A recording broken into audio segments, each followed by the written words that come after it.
কোথায় গেল সংসদেতে মমতাজের গান, কোথায় গেল হযরত বলা স্বামী ওসমান।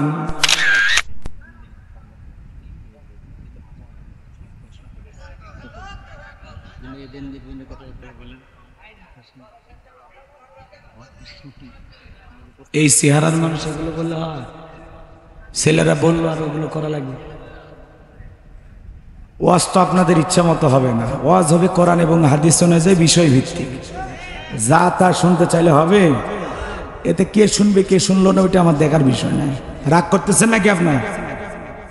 এক শিল্পী এসে গান গেল, বন্ধু যখন বউলে আমার বাড়ির সামনে দিয়ে রঙ্গ করে হাঁটতে যায়, বুকটা তখন বলে ফাটিয়া যায়। এটা ইমান ধ্বংস করার মতো গান। বউ নিয়ে যাক এটাও ইসলাম চায়, কিন্তু বউ বাদ দিয়া যারা বান্ধবী নিয়ে ঘরে, এরা হলো লুচ্চা, এরা হলো বদমাইশ, এরা হলো চরিত্রহীন মানুষ। কথা কন, একটু অপেক্ষা করেন, আলোচনার গভীরে গেলে বুঝতে পারবেন খাপে খাপ মমতাজের বাপ। কথা কন ঠিক কিনা? মনে রাখবেন, সত্যিকারী যারা ন্যায় পরোয়ান শাসক, যারা সত্যিকারের নেতা, এরা কখনো জনগণের উপরে জুলুম করে না। আর যারা জুলুম করে এরা কখনো সফল হতে পারে না। যারা খুনি, দুর্নীতিবাজ, চাঁদাবাজ, এরাই দেশ থেকে পালায়, ভালো মানুষ পালায় না। কথা ক্লিয়ার? একটু অপেক্ষা করেন, ঘাটে ঘাটে মার হবে, সাউন্ড হবে না। কথা কন ঠিক কিনা? জায়গা মতো জায়গা মতো জায়গা মতো যাবে। রাগ করতেছেন নাকি আপনারা? অনেকে বলতেছে চট করে আসবেন, নভেম্বরে আসবেন, ডিসেম্বরে আসবেন। আপনি আসেন, আপনার জন্য দেশের প্রত্যেকটা মানুষ চেয়ে আছে কখন আপনি আসবেন, কোন দিক দিয়ে আসবেন। কথা কর ডেকে না, কথা কর না কেন? বুবু আইসো, বুবু আইসো গো, কথা কর না কেন? আসেন আসেন, বুবু আইবা, তুমি আইবা গো, আইয়া বুবু আর ক্ষমতা পাইবা না। বুবু আইবা, বুবু আইবা গো, আইয়া বুবু আর ক্ষমতা পাইবা না। একবার চেয়ার থেকে নামে গেছেন রাগ করে, আবার কি চাচ্ছেন আপনি চেয়ারে বসবেন? অতই সহজ। শহীদের রক্ত বৃথা যেতে পারে না। কথা বলে ঠিক কিনা? আস-সুন্নাহ ফাউন্ডেশনের সম্মানিত চেয়ারম্যান আমাদের প্রিয় ভাই শাইখ আহমদুল্লাহ হাফিজাহুল্লাহ আজকে 300 জন শহীদের পরিবারকে ডেকে নগদ 1 লাখ টাকা করে দিয়া 300 পরিবারকে 3 কোটি টাকা চেক প্রদান করেছেন। আল্লাহু আকবার বলে। উম্মতের দরদি একজন আলেম শাইখ আহমদুল্লাহ দিল থেকে দোয়া আসে। বন্যায় কবলিত সেই ফেনী, নোয়াখালী, লক্ষ্মীপুর ওই অঞ্চলে এই ভারতের ত্রিপুরার বাঁধ খুলে দেওয়ার কারণে ওরা ষড়যন্ত্র করে গভীর রাতে বাঁধ খুলে দিয়েছে। এদেশের মানুষকে ওরা পানি দিয়ে ডুবিয়ে মারতে চায়। যখন খরার সময় ফসলে মাঠ খাকা করে, আমরা পানি পাই না, ওই সময় পানি দেয় না। আবার বন্যার সময় আমাদের দেশের পানি রাখার জায়গা নাই, ওই সময় পানি দিয়া ওরা পানি দিয়ে মারতে চায়। কথা বলে দেখে না? কিন্তু রাখে আল্লাহ মারে খেয়ে ওরা পানি দিয়ে আমাদেরকে ডুবিয়ে মারতে পারবে না। ষড়যন্ত্র করবে যারা, ওরাই ঘূর্ণিঝড়ের কবলে ডুবিয়ে মরবে। কয়েকদিন আগে ঘূর্ণিঝড় দানা আসছে, এরপরে আর ছানা, এরপর আসবে নানা, এরপরে আসবে খালু, এইভাবে ঘূর্ণিঝড় আসবে। তোদের 12টা বাজবে। এখনো সময় আছে। বাংলাদেশের মানুষের প্রতি মহাব্বত আর ভালোবাসার হাত বাড়াও। বেশি ষড়যন্ত্র করলে অবস্থা ভালো হবে না। কথা কন ঠিক কিনা? শাইখ আহমদুল্লাহ আমাদের প্রিয় ভাই, তিনি মঞ্চে কিছু এতিম বাচ্চা, আহারে 105 জন না 110 জন এতিম ছোট্ট বাচ্চা মাদ্রাসায় পড়ে, মাত্র 2 পারা কোরআন মুখস্থ করেছে। সেই বাচ্চাটাকে বলা হচ্ছে তোমার বাবা মারা গেছে, তুমি কি বলতেছো? ছেলেটা কান্না করতেছে আর বলতেছে আমার বাবা আমাকে মাদ্রাসায় রেখে আসতো, আমার কালে মুখ চুমা খাইতো, প্রতিদিন আমাকে 10 টাকা করে নাস্তা খাওয়ার জন্য দিত, আর বলতো বাবা রে আমার বংশে কোনো হাফেজ নাই, আলেম নাই, আমার বড় স্বপ্ন আমরা মূর্খ মানুষ, তোরে মাদ্রাসায় দিলাম বাবা, আমি মারা গেলে আমার জানাজার ইমামতিটা তুমি করবা। আজকে সেই ছোট্ট শিশু ইয়েতিম মাদ্রাসা পড়ুয়া ছাত্র চোখের পানি ছেড়ে দেখা দেয়ার বলে আমার একটাই দুঃখ, আমার একটাই আফসোস, আমি আমার বাবার জানাজার ইমামতি করতে পারলাম না। আমি আমার বাবার স্বপ্নটা পূরণ করতে পারলাম না। আমার বাবা ওই যাত্রাবাড়ি উত্তরায় ওই পুলিশের গুলিতে ছাত্র আন্দোলনের সময় আমার বাবা শহীদ হয়ে গেছে। শায়েখ আহমদুল্লাহ এতিমের মাথায় হাত বুলাইয়া দিলেন, বুকে জড়ায় নিলেন, আর ডেকে বলে, বাবা আমি তোমার জন্য দোয়া করি। এপারে তুমি তোমার বাবার স্বপ্ন পূরণ করতে পারো নাই, আমি আল্লাহর কাছে দোয়া করি, আমরা বিশ্বাস করি এই দুনিয়ার জমিনে তোমার বাবার সাথে যদি সাক্ষাৎ আর না হয়, আল্লাহর কাছে দোয়া করি তোমার বাবার সাথে যেন জান্নাতে তোমার সাক্ষাৎ হয়ে যায়। ছোট্ট একটা মেয়ে এতিম শিশু চোখের পানি ছেড়ে দিয়ে কাঁদে আর বলে, আমার বাবা বাহির থেকে আসতো, আমাদেরকে নিয়ে খেলাধুলা করত, বাবা নিজের হাতে আমাকে খাবার তুলে খাওয়াইতো, আজকে আর কেউ বাবার মতো আদর করে মুখে তুলে খাওয়াই না। বাবার কথা বলতে গিয়ে ছোট্ট মেয়ে কান্না করে। 300 পরিবারের হাতে 1 লাখ করে টাকা চেক তুলে দিলেন। আর কিছু পরিবার যারা একেবারে দরিদ্র তাদেরকে যাচাই বাছাই করে আরো সহযোগিতার হাত বাড়াবেন। এই জন্য শায়েখ আহমদুল্লাহর জন্য আপনারা দোয়া করবেন বাজান। তার আসুন্নাহ ফাউন্ডেশনের মাধ্যমে সারা দেশে যে পরিমাণে মানুষের কল্যাণে, এদেশের উম্মার কল্যাণে যেভাবে তিনি ভূমিকা পালন করে যাচ্ছেন, আল্লাহ পাক যেন প্রিয় শাইখকে সুস্থতার সহিত নেখায়াত দান করেন। আর যে তিন পরিবারের হাতে টাকা দিয়া সহযোগিতা করেছেন, এই টাকাগুলো পেয়ে তাদের পরিবারের ভিতরে যেন আল্লাহ তাআলা সচ্ছলতা ফেরাইয়া দেন, তাদের পরিবারের উপরে আল্লাহর পক্ষ থেকে যেন খাস রহমত বরকত নাজিল হয়। জোরে বলুন আমিন। যে তুমি শিশুগুলো চোখের পানি ফেলে কান্না করতেছে, একবার চিন্তা করেন, আপনি আমি মারা গেলে আমার সন্তানও এরকম ভাবে কান্না করবে বাজান। এই জন্য যারা এরকম শত শত পরিবারকে গুলি চালিয়ে এতিম করেছে, যাদের অর্ডারে হাজার হাজার পরিবার আজকে নিঃস্ব হয়ে পথে বসে গেছে, ওদের ক্ষমা নাই, ওদের ক্ষমা নাই, ওদের বিচার বাংলার মাটিতে হবে। আর দুনিয়ার আদালতে যদি এদের বিচার না হয়, আল্লাহর আদালতে ওদের বিচার একদিন হবে। কথা বলে ঠিক কিনা? কষ্ট হয় ওই এতিমদের চোখের পানি। যে বোন তার স্বামীকে হারিয়ে বিধবা হয়েছে, কে দেবে সান্ত্বনা? যে বাবা তার সন্তানকে হারিয়েছে, কে দেবে সান্ত্বনা? কে আছে বাবার মতো আদর করবে, কে টানবে? কে আছে বাবার মতো বটবৃক্ষের ছায়া দিয়ে সারাটা জীবন সন্তানের পাশে থাকবে? বাবা বাবা বাবার কোনো তুলনা হয় না। কথা বলেন ঠিক কিনা? এই জন্য ভাইরা আমার, বড় বড় কথা বলবেন না। এই স্বাধীনতা পেয়েছেন, এটা সুরক্ষিত রাখতে হবে। কোন ষড়যন্ত্রকারীকে সফল হতে আর দেয়া হবে না ইনশাআল্লাহ। স্বাধীনতা পেয়েছি, স্বাধীনভাবে বাঁচতে চাই। কথা বলে ঠিক কিনা? কষ্ট হচ্ছে আপনাদের? তাহলে শায়েখ আহমদুল্লাহ হুজুরের জন্য দোয়া করবেন তো ইনশাআল্লাহ। আসলে ওনার প্রতি দিল উজাড় করে দোয়া আসে। কি অমায়িক ব্যবহারের একজন আলেম, তার সাথে জীবনে 2-3 বার সাক্ষাৎ হয়েছে। এত নম্র, এত ভদ্র, এত বিনয়ী একজন আলেম। আল্লাহ পাক যেন তার সম্মান মর্যাদা আরো বাড়িয়ে দেন। ওয়ারাফা'না লাকা যিকরাক। আল্লাহু আকবার বলেন, একটু জোরে বলেন আমিন। কষ্ট পাচ্ছেন আপনারা? কি বলছিলাম ভুলে গেছেন? সুম্মাস্তাকামু, ইস্তেকামাত থাকতে হবে, অবিচল অটল থাকতে হবে। কথা বলেন ঠিক কিনা? আল্লাহ রাব্বুল আলামিন বলেন, ইন্নাল্লাযীনা ক্বালু রাব্বুনা আল্লাহ, নিশ্চয়ই যারা বলে আমি তাদের রব। ও যশোরের বাবাজিরা, যুবক ভাইরা, আপনারা সবাই বলেন তোমাদের রব কে? আসমানের দিকে ডান হাতটা তুলে শাহাদত আঙ্গুলে দ্বারা ইশারা করে চিৎকার মেরে ডেকে বলেন তোমাদের রব কে? আর একটু জোরে ডাক দিয়ে বলেন আল্লাহ।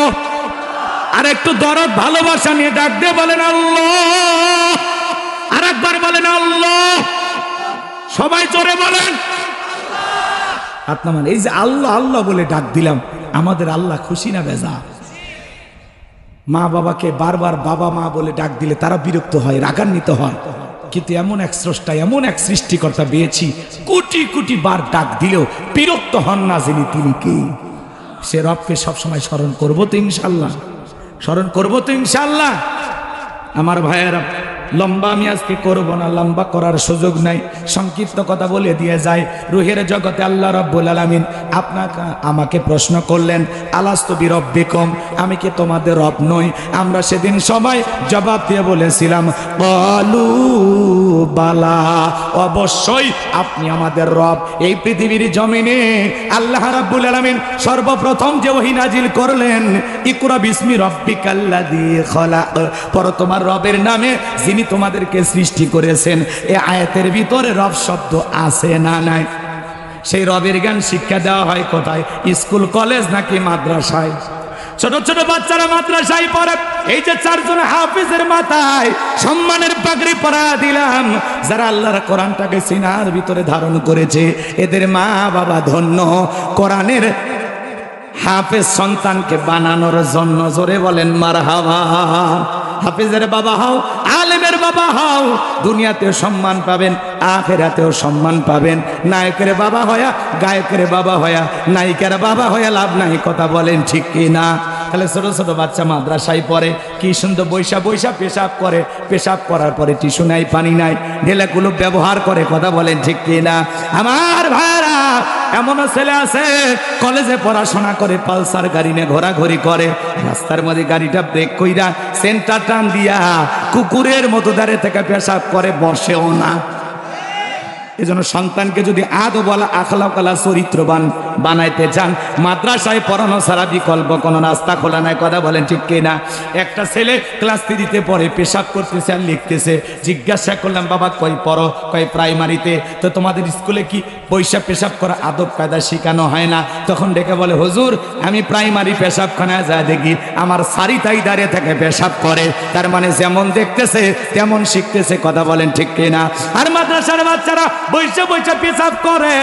আরে কি সুন্দর আদব কায়দা, দেখা মায়া লাগে। মাদ্রাসায় যাবেন, দেখবেন ছোট বাচ্চা অজুর পানি আগায়া দেয়, বাড়িতে যায় মাকে বাবাকে সালাম দেয়, রাস্তাঘাটে মুরব্বী দেখে সালাম দেয়। ওদের ব্যবহার দেখে ভালো লাগে, ওদের ব্যবহার দেখে দিলটা বড় ভরে যায়। আরে মাদ্রাসারা তলাবুল ইলম, এদের মর্যাদা কত! যাদের পায়ের নিচে ফেরেশতারা ডানা বিছে দেয়। বলেন আল্লাহু আকবার। এই জন্য সন্তানকে মাদ্রাসায় পড়াইলাম, ওই সন্তান কখনো মা বাবাকে বৃদ্ধাশ্রমে রেখে আসবে না। সন্তানকে মাদ্রাসায় পড়াবেন, কোরআন হাদিসের জ্ঞান শেখানোর পরে এরপরে ডাক্তার বানান, ইঞ্জিনিয়ার বানান, আমার কোনো আপত্তি নাই। কথা বলেন ঠিক কিনা? ডান চোখের যেমন দরকার আছে, বাম চোখেরও তেমন দরকার আছে। কথা বলেন ঠিক কিনা? হুজুর মুফতি মুহাদ্দিসের যেমন দরকার আছে, ডাক্তার ইঞ্জিনিয়ারও দরকার আছে না? না। কিন্তু সেই ছেলেটা ছোটবেলায় মাদ্রাসায় পড়ে এরপরে ডাক্তার হবে, সে সত্যিকারে ডাক্তার হবে, আদর্শ ডাক্তার হবে, ডাক্তার নামের ডাকাত হবে। ছোটবেলায় মাদ্রাসায় পড়ে ইঞ্জিনিয়ার হলে আদর্শ ইঞ্জিনিয়ার হবে, দুর্নীতি করবে না। ছোটবেলায় মাদ্রাসায় পড়ে যদি চেয়ারম্যান মেম্বার হয়, আদর্শ নেতা হবে, চাল ডাল গম চুরি করে খাবে না। কারণ আছে কিসের জ্ঞান? কোরআনের জ্ঞান। কথা বলে না কেন? যাদের ভিতরে কোরআন সুন্নাহর জ্ঞান থাকে, এই মানুষগুলো কখনো হারামের সাথে জড়িত হতে পারে? কষ্ট হয়? তাহলে সন্তানদেরকে মাদ্রাসায় দেবেন তো ইনশাআল্লাহ, পড়াবেন তো ইনশাআল্লাহ। মাদ্রাসায় পড়ানো ছাড়া বিকল্প কোনো রাস্তা খোলা নাই। ছোটবেলায় মাদ্রাসায় দিবেন, আদর্শ মানুষ বানাবেন, এরপরে আপনি যা বলবেন ও সোজা পথে চলবে, ও কখনো বাঁকা পথে চলবে না। কথা বলেন ঠিক কিনা? আমার ভাইয়ারা, পবিত্র কুরআনুল কারীমের 1 নম্বর সূরা সূরাতুল ফাতিহার 1 নম্বর আয়াত, জবান ছেড়ে সবাই আমার সাথে তিলাওয়াত করুন। আলহামদুলিল্লাহি রাব্বিল আলামিন। সমস্ত প্রশংসা, যাবতীয় প্রশংসার একমাত্র মালিক তিনি, সৃষ্টিকুলের রব, আমাদের প্রতিপালক, আমাদের আল্লাহ যিনি। আয়াতের ভিতরে রব শব্দ আছে না নাই? এরপরে আপনি আমি যখন রুকুতে চলে যাই, কি তাসবিহ পাঠ করি? সুবহান রাব্বিয়াল আযীম, সুবহান রাব্বিয়াল আযীম। রব শব্দ আছে না নাই? রুকু হতে দাঁড়ানোর সময় কি বলি? সামিআল্লাহু লিমান হামিদা, রব্বানা লাকাল হামদ। রব শব্দ আছে না নাই? এরপরে যখন মাথাটা নত করে সিজদায় চলে যাই, কি তাসবিহ পাঠ করি? সুবহানা রাব্বিয়াল আ'লা, সুবহানা রাব্বিয়াল আ'লা। কিছু কিছু মানুষ যায় খালি বলতেছে সুবহান সুবহান সুবহান সুবহানাল্লাহ কয় না, সয়াবিনের তেল কয় আল্লাহ ভালো জানে। কথা কয় ঠিক কিনা? স্পষ্ট করে বলতে হবে।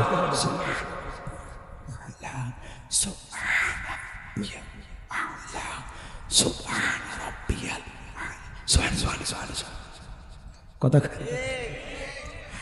এরপরে নামাজ শেষ হওয়ার পরে সালাম ফিরানোর পরে আমরা যখন আল্লাহ তাআলার কাছে হাত পেতে দোয়া করি কি বলি? রব্বানা আতিনা ফিদ দুনিয়া হাসানাতাও ওয়া ফিল আখিরাতি হাসানাতাও ওয়া কিনা আযাবান নার। সূরা বাকারা 201 নম্বর আয়াত। আল্লাহর কাছে ডেকে বলি, হে আমাদের রব, আমাদেরকে দুনিয়ার কল্যাণ দান করো, আখিরাতের কল্যাণ দান করো, ওই কঠিন জাহান্নামের আগুন থেকে আমাদের মুক্তি দাও। ইহকাল পরকালের কল্যাণ দেওয়ার মালিক কে? জাহান্নামের আগুন থেকে বাঁচানোর মালিক কে? ভালো করে বোঝার চেষ্টা করবেন। পবিত্র কুরআনুল কারীমের সর্বশেষ যেই সূরা, সূরাটির নাম হলো নাস, তার 1 নম্বর আয়াত, উল আউযু বিরাব্বিন নাস। আয়াতের ভিতরে রব শব্দ আছে না নাই? জীবনের পরতে পরতে সব জায়গায় রব। আপনি আমি যেদিন মারা যাব, ওই মসজিদের মাইকে যেদিন এলান জারি হবে, এই গ্রামের অমুক ব্যক্তি বেঁচে নাই, ইন্না লিল্লাহি ওয়া ইন্না ইলাইহি রাজিউন। আপনার আমার মৃত্যুর সংবাদ শোনার পরে বিবি কেঁদে বলবে স্বামী নাই, ছেলে কেঁদে বলবে বাবা নাই, প্রিয়তমা স্ত্রী কেঁদে বলবে আমার স্বামী হারাইলাম, ছোট্ট মেয়েটা কেঁদে বলবে বাবা হারাইলাম, মা বাবু বেঁচে থাকলে বলবে কলিজার ধনটা হারাইলাম। আপনার আমার মৃত্যুর সংবাদ শোনার পরে আত্মীয় স্বজন পাড়া প্রতিবেশী সবাই ছুটে আসবে আপনাকে আমাকে শেষ বিদায় দেওয়ার জন্য। এ বাজান গো আমার, আপনার আমার মরণের সংবাদ শোনার পরে সবাই বাড়ির চারপাশে এসে কান্নাকাটি শুরু করে দেবে। আপনাকে আমাকে বাজান গো আমার একটা চোখের উপরে শোয়াইয়া, দেখে রঙিন পোশাক কইলা, মশারি টাঙাইয়া, বড়ই পাতার গরম পানি দিয়া গোসল করাইয়া, চকলেটের মতো সাদা কাপড়ে মোড়াইয়া, মসজিদের খাটিয়াতে তুইলা, 4 জন বরযাত্রী ধইরা একে একে অন্ধকার কবরে নিয়ে যাবে বাজান। ওই কবরের লাশটা রাখার জন্য 3 জন মানুষ নামবে। আপনি আমি ভেবে নেব এই 3 জন বুঝি আমার সাথী হবে, কিন্তু না না, একে একে সবাই কবর থেকে উঠে আসবে। কবর থেকে উঠে আসার পরে কবরে যখন বাঁশের বিছানা বিছায় দেবে বাজান, ওই বাঁশের ছিদ্র দিয়া হালকা করে একটু আলো কবরে প্রবেশ করে। এরপরে যখন মাটি চাপা দিয়া দেবে, কবরটা হয়ে যাবে ঘর অন্ধকার। ডানে মাটি বামে মাটি, মাটির হবে বিছানা, ওপরেতে বাঁশের ছাউনি, কবর নাম তার ঠিকানা। সবাই কবরে রেখে একে একে চলে আসবে। ওই কবরে থাকা ব্যক্তি ওদের পায়ের আওয়াজ শুনতে পাবে, চিৎকার মেরে ডেকে বলবে একা রাইকা যাও না, আমাকে সঙ্গে নিয়ে যাও। কবরে থাকা ব্যক্তির চিৎকার দুনিয়ার কেউ শুনতে পাবে না। ওই কবর বড় কঠিন জায়গা বাজার।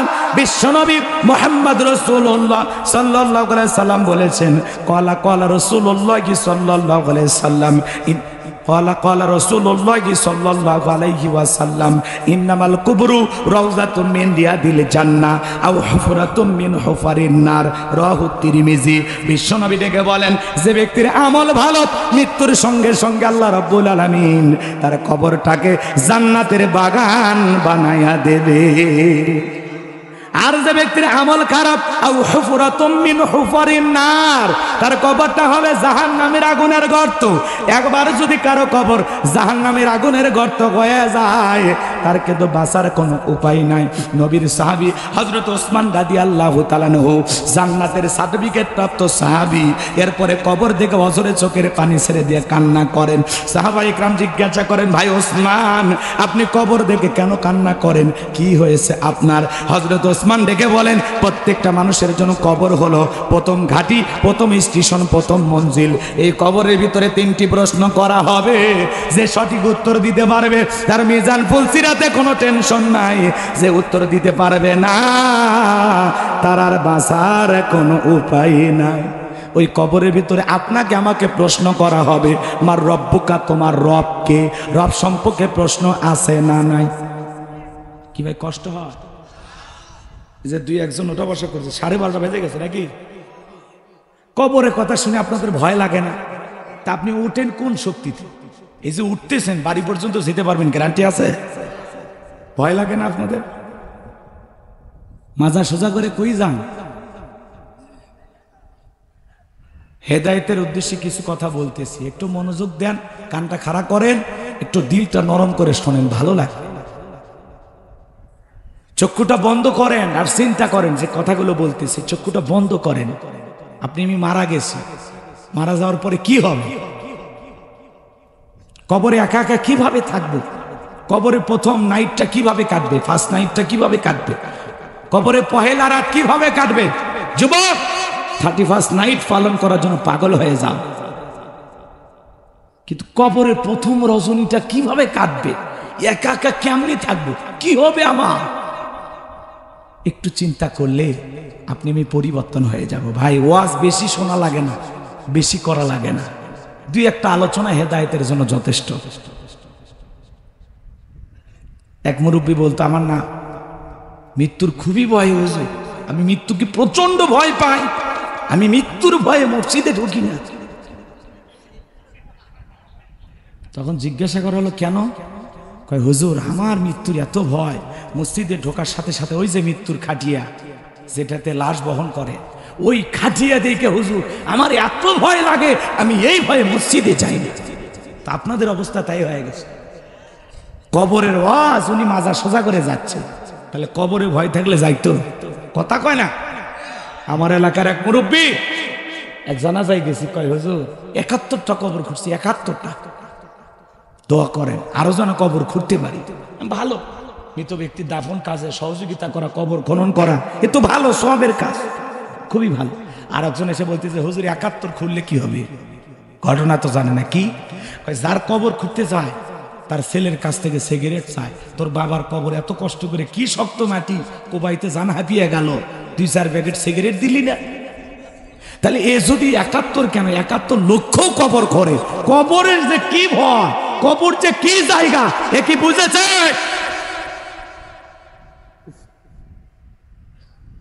আজকে সকালে কবর দেয়, বিকেলে যায় তাস খেলে পাশে বসে, কথা কয় না। মহিলারা যা বিকেল বেলা পাতা ঝাড় দেয়, খড়ি কুড়িয়ে নিয়ে আসে। আর আগে নতুন কবর হলে লাইট জ্বালায় রাখতো, 4-5 দিন মানুষ ওই দিক দিয়ে যাইতে ভয় পাইতো, কথা কর। এখন মানুষের ভয় উঠে যাচ্ছে, ডাইলগ দেয়, কিসের ভয়? মরে গেলে আমার কবরে আমি যাব, যা ইচ্ছে তাই হবে। আরে ভাই, কথায় আছে, যার মাথা তার ব্যথা। আমার হাতটা যদি আগুনে পড়ে, শ্রোতারা ব্যথা পাবে না, আমার বউ কষ্ট পাবে না, আমার ছেলে মেয়ে কষ্ট পাবে না। হাতটা যার, যন্ত্রণাটাও তার। তো আল্লাহ না করুক, আল্লাহ না করুক, আপনার কবরটাই যদি জাহান্নামের আগুন জ্বলে, গ্রামবাসী কষ্ট পাবে না, বাংলাদেশের মানুষ কষ্ট পাবে না, আপনার ঘরের বিবি ছেলে মেয়ে কষ্ট পাবে না। কবর যার, আগুনের তীব্র যন্ত্রণাটা সহ্য করতে হবে তা। আপনি কোন সাহসে বলেন যে মরার পরে যা হয় হবে? আপনার ভয় লাগে না? মৃত্যুর ভয় নাই? কি কষ্ট হয়? আর যদি বলেন না হুজুর এগুলো আজ বাদ দেন, সামনের দিকে যায়। আমার ভাইয়েরা, হৃদয়ের কান পেতে কথাগুলো শুনে যান। ওই কবরের ভিতরে আপনাকে আমাকে প্রশ্ন করা হবে, আমার রব্বুকা, তোমার রবকে? দুনিয়ার জমিনে রবের গোলামি করেছে যারা, এক আল্লাহর ইবাদত করেছে যারা, খাঁটি মুমিন মুত্তাকি হইয়া আল্লাহ তাআলার বিধান মোতাবেক, রাসূলের রেখে যাওয়া সুন্নাহ মোতাবেক যারা চলবে, আমার ভাইয়েরা, নেক আমল করে কবরে যাবে যারা, সঠিক সল জবের উত্তর দিতে পারবে তারা, ওই কবরের ভিতরে প্রশ্ন করা হবে, মার রব্বুকা, তোমার রবকে? এই দুনিয়ার জমিনে যারা রবের গোলামি করেছে, এক আল্লাহর ইবাদত করেছে, তারা বলতে পারবে রব্বি আল্লাহ, রব্বি আল্লাহ। নেক আমল করে মুত্তাকি হয়ে কবরে যাবে যারা, 3টি প্রশ্নের উত্তর দিতে পারবে তারা। আচ্ছা, যারা নিয়মিত অফিসে যায় তারাও বসকেও চেনে, কথা কয় না কেন? যারা নিয়মিত অফিসে যায় তারা বসকে চেনে না? অবশ্যই চেনে। চাকরি করে যারা, তারাই তো বেতন বোনাস পায়, কথা বলে ঠিক কিনা? এই দুনিয়ার জমিনে আমরা আল্লাহর গোলামি করার জন্য আসছি, আমরা আল্লাহর দাস, কথা কয় না? এই দুনিয়ার জমিন আল্লাহ তাআলা কেন পাঠিয়েছেন? ওয়া মা খালাকতুল জিন্না ওয়াল ইনসা ইল্লা লিয়াবুদুন, আমি মানব জাতি আর জিন জাতিকে সৃষ্টি করেছি শুধুমাত্র কেবলমাত্র আমি আল্লাহর দাসত্ব আর গোলামি করার জন্য। কথা বলেন ঠিক কি না? আমার ভাইয়েরা, কেন আল্লাহর গোলামি করবেন না? এত সুন্দর পৃথিবীতে যে আল্লাহ তাআলা পাঠিয়েছেন, পৃথিবীর জমিনে যা কিছু দেখেন আল্লাহ তাআলা বলেন হুয়াল্লাযী খলাকালাকুম মা ফিল আরদি জামিআ, বান্দা পৃথিবীর জমিনে যা কিছু দেখো সব কিছু তোমাদের জন্য সৃষ্টি করেছি, আর তোমাদেরকে সৃষ্টি করেছি আমি আল্লাহর গোলামি করার জন্য। রাগ করতেছেন আপনারা? আমার ভাইয়েরা, হৃদয়ের কান পেতে কথাগুলো শুনে যান। যে কথা বলতে চাচ্ছিলাম, নেক আমল করে কবরে যাবে যারা, উত্তর দিতে পারবে তারা। এই দুনিয়ার জমিনে যারা রবের গোলামি করবে, আল্লাহর দাসত্ব করবে, এই গোলামির বেতন হিসাবে আল্লাহ দিবেন জান্নাত। সুবহানাল্লাহ বলেন। আর বোনাস হিসাবে জান্নাতীরা পাবে আল্লাহ পাকের দিদার, দিদারে ইলাহি। জান্নাতি প্রত্যেকটা মানুষ আল্লাহর সাথে সাক্ষাৎ করবে। পূর্ণিমার চাঁদ দেখতে যেমন সমস্যা হয় না, জান্নাতীরা তেমনি ভাবে আল্লাহকে দেখবে। সৃষ্টিকর্তা দেখতে কেমন একটু দেখার দরকার আছে না নাই? আল্লাহ জান্নাতীদের সাথে সাক্ষাৎ করবেন। সুবহানাল্লাহ বলেন। এই জন্য ভাইয়েরা আমার, যারা রবের গোলামি করেছে তাদেরকে যখন সেই রব সম্পর্কে প্রশ্ন করা হবে, কারণ এই দুনিয়ার জমিনে সে রবের বিধান মেনে চলেছে, রবের বিধান মোতাবেক জীবনটাকে সাজাইতে, তাকে যখন কবরে প্রশ্ন করা হবে মার রব্বুকা, ওই রবের যে বান্দা গোলামি করে দুনিয়ার জিন্দেগীর সফর শেষ করেছে, সে তখন বলবে রব্বি আল্লাহ, আমার রব আমার আল্লাহ। কথা বলেন ঠিক কি না? আমার ভাইয়েরা, কিন্তু যারা এই দুনিয়ার শয়তানের ওয়াসওয়াসায় পড়ে, এই দুনিয়ার রং তামাশায় মেতেছিল, আমোদ প্রমোদে মেতেছিল, যারা বলেছিল খাও দাও ভর্তি করো দুনিয়াটা মস্ত বড়, ওদেরকে যখন প্রশ্ন করা হবে মার রব্বুকা, গুনাহ করে আল্লাহর অবাধ্য গোলাম হয়ে না ফরমান হয়ে শয়তানের ওয়াসওয়াসায় ধোকায় পড়ে জীবন সাজায়া কবরে যাবে যারা, উত্তর দিতে পারবে না তারা। তাদেরকে যখন প্রশ্ন করা হবে মার রব্বুকা, তোমার রবকে, তারা ফ্যাল ফ্যাল করে তাকিয়ে থাকবে আর বলবে হাই হাতালা আদরি, আপনি কি বলেন, আমি তো কিছুই বুঝতে পারি না। তাহলে নিয়ে কামল করে যাবে যারা, উত্তর দিতে পারবে তারা। গুনাহ করে কবরে যাবে যারা, উত্তর দিতে পারবে না তারা। তোমার এই বারবার ডিস্টার্বের কারণে অর্ধেক লোক হারাইছে। আর একবার বিদ্যুৎ গেলে মুনাজাত হবে, সমস্যা নাই, আমিও বেঁচে যাব। কষ্ট হচ্ছে নাকি আপনাদের? এদিক খেয়াল করেন। তাহলে কবরে এক নাম্বার প্রশ্ন মার রব্বুকা, তোমার রবকে। সেই রবের গোলামি করে জিন্দিগিটা সাজানো দরকার আছে না? না। কারা কারা সেই রবের গোলামি করতে রাজি? দুই হাত তুলে দেখান। আল্লাহ আমাদের সবাইকে তারা গোলামি করা তৌফিক দান করুন। আল্লাহ পাক আমাদের সবাইকে তারা গোলাম হিসেবে কবুল করেন। জোরে বলুন আমিন। হাত নামান। আমরা যে আল্লাহর গোলাম, এই কথা পরিচয় দিতে আমাদের কি লজ্জা লাগে? এটা পরিচয় কি লজ্জার না গর্বের? আনন্দের। কথা বলেন ঠিক কি না? আমার ভাইয়েরা, এজন্য পরিবর্তন হয়ে যায়। তাহলে কবরে প্রশ্ন করা হবে মার রব্বুকা, তোমার রবকে। তাহলে জীবনের শুরু থেকে শেষ পর্যন্ত সব জায়গায় জীবনের পরতে পরতে রব, সেই রবের গোলামি করে যাব তো ইনশাআল্লাহ। এইবার শোনেন, আল্লাহ তাআলা বলতেছেন ইন্নাল্লাযীনা ক্বালু রাব্বুনাল্লাহ, নিশ্চয়ই যারা বলে আমি তাদের রব। আমাদের রব কে? এই পৃথিবীর জমিনে আল্লাহ পাক যখন মানুষকে জিরো থেকে হিরো বানায়, সামান্য একটু ক্ষমতার চেয়ার দান করে, ওই মানুষগুলো ক্ষমতার চেয়ারে বৈশা নিজেকে আনা রব্বুকুমুল আলা বলে দাবি করেছিল। এই পৃথিবীর একজন জালেম শাসক, এর নাম ছিল ফিরাউন। জোরে বলেন কি না? আরো জোরে বলেন কি না? এর বাল্যকালের নাম ছিল কাবুস, বলখিয়াও বলা হতো। কিপ্তিদের তরফ থেকে স্পেশাল নাম ছিল রামশিস। মিশরের বাদশাহ হওয়ার পর উপাধি নাম হলো ফিরাউন। কয়েকটা মিনিট যদি আমি ফিরাউনের কিছু কথা তুলে ধরি, আপনাদের কষ্ট হবে। আল্লাহ পাক কিভাবে জিরো থেকে হিরো বানাইছিল, আর এরা ক্ষমতার চেয়ারে বৈশা আল্লাহকে বলে যায় চাওয়ালা থেকে প্রধানমন্ত্রী বানায় কে? এই ফিরাউন ছিল ভবঘুরে যুবক, এলাকায় কোনো কাজকর্ম নাই। ভবঘুরে যুবক মানে বোঝেন না, কিছু ছেলে পেলে দেখবেন ইয়াবা ফেন্সিডিল গাঁজা মদ খায় গাছত ধাক্কা মেরে কয় ভাইজান সাইড দেন। বউ যদি দরজা খোলে অমুকের বাপ তুমি ঢোলো খা, কয় মা তুই বুঝবো না, আজ একটু বেশি পরিমাণে মাল খাসি। এরকম নেশাখোর আছে না নাই? সন্ধ্যা হলে ঘরের দরজা বন্ধ করে জিকির করে ইয়াবা ইয়াবা ইয়াবা।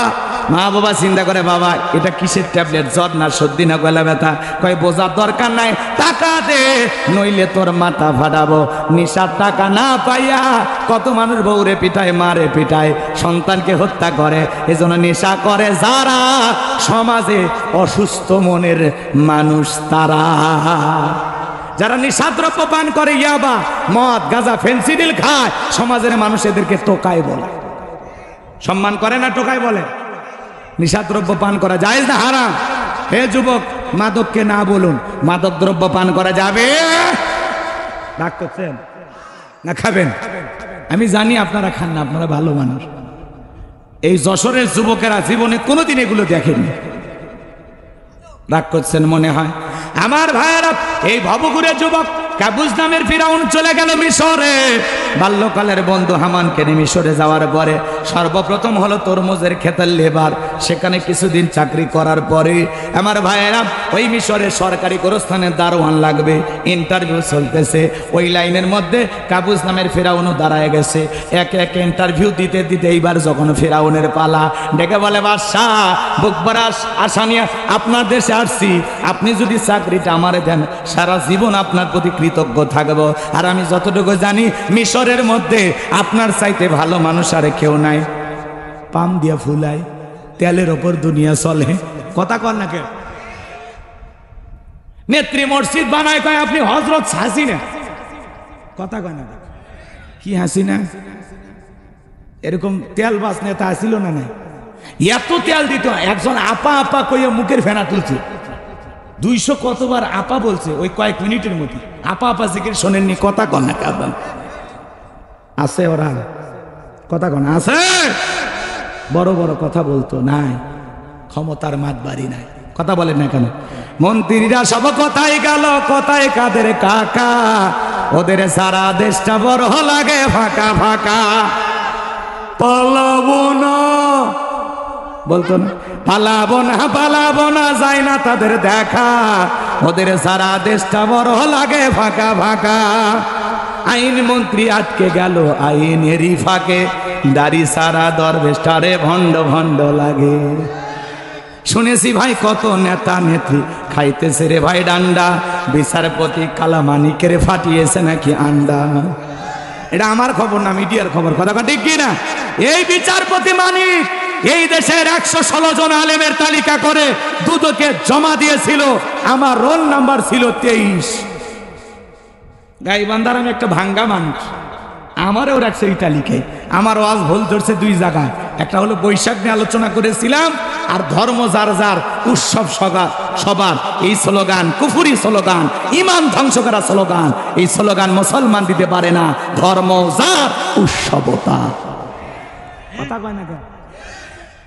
এগুলো নিয়ে তো আজকে আমি ওয়াজ করব না। এই 2টা ভুল ধরে ওরা আমাকে ওই তালিকায় ফেলাইছে। যারা আলেমদের তালিকা করেছিল আজকে কি তারা ভালো অবস্থায় আছে? ওদের কি তালিকা করা লাগছে? তালিকা ছাড়াই কলার পাতায় শুয়েছিল, সেখান থেকে গ্রেফতার করে এখন জেলখানায়। কথা বলে ঠিক কিনা? পলকের ঝলক গেল থামিয়ে নেটের চাকা, ওদের সারা দেশটা বড় লাগে ফাঁকা ফাঁকা। কোথায় গেল সংসদেতে মমতাজের গান, কোথায় গেল হযরত বলা স্বামী ওসমান। কথা কয় না? কোথায় গেল আরাফাত আর ব্যারিস্টার সুমন, কথা বলার সময় এরা করেনি ওজন। এখন ব্যারিস্টার সুমন গ্রেফতার হয়ে বলে আমি পুলিশের সাথে থানায় যাচ্ছি। এখন 5 দিনের রিমান্ড মঞ্জুর হয়ে গেছে, রিমান্ডে থাকে। আদালতে যখন হাজির করা হয়েছে আদালতের ভিতরে কাঁদে, আর বাহিরে বের হয়ে বলতেছে, একটু হালকা করে হাসার চেষ্টা করতেছে। মানুষ তো বোঝে আদালতে কাঠগড়ায় দাঁড়ায় কাঁদলে, আর বাইরে হাসি দিয়ে পাবলিককে বুঝাচ্ছ আমি ভালো আছি, অভিনয় কম করো প্রিয়। কথা ঠিক কিনা? জাতির মানুষ ওদেরকে চিনে ফেলে দিয়েছে। কথা বলে ঠিক কিনা? যারা কোরআনের বাকি শ্রেষ্ঠ মুফাসসির, এদেশের দিনের দায়ী 50 বছর তাফসীর করেছেন, তাকে ফাঁসি দেওয়ার পিছনে এরা ছিল ষড়যন্ত্রকারী।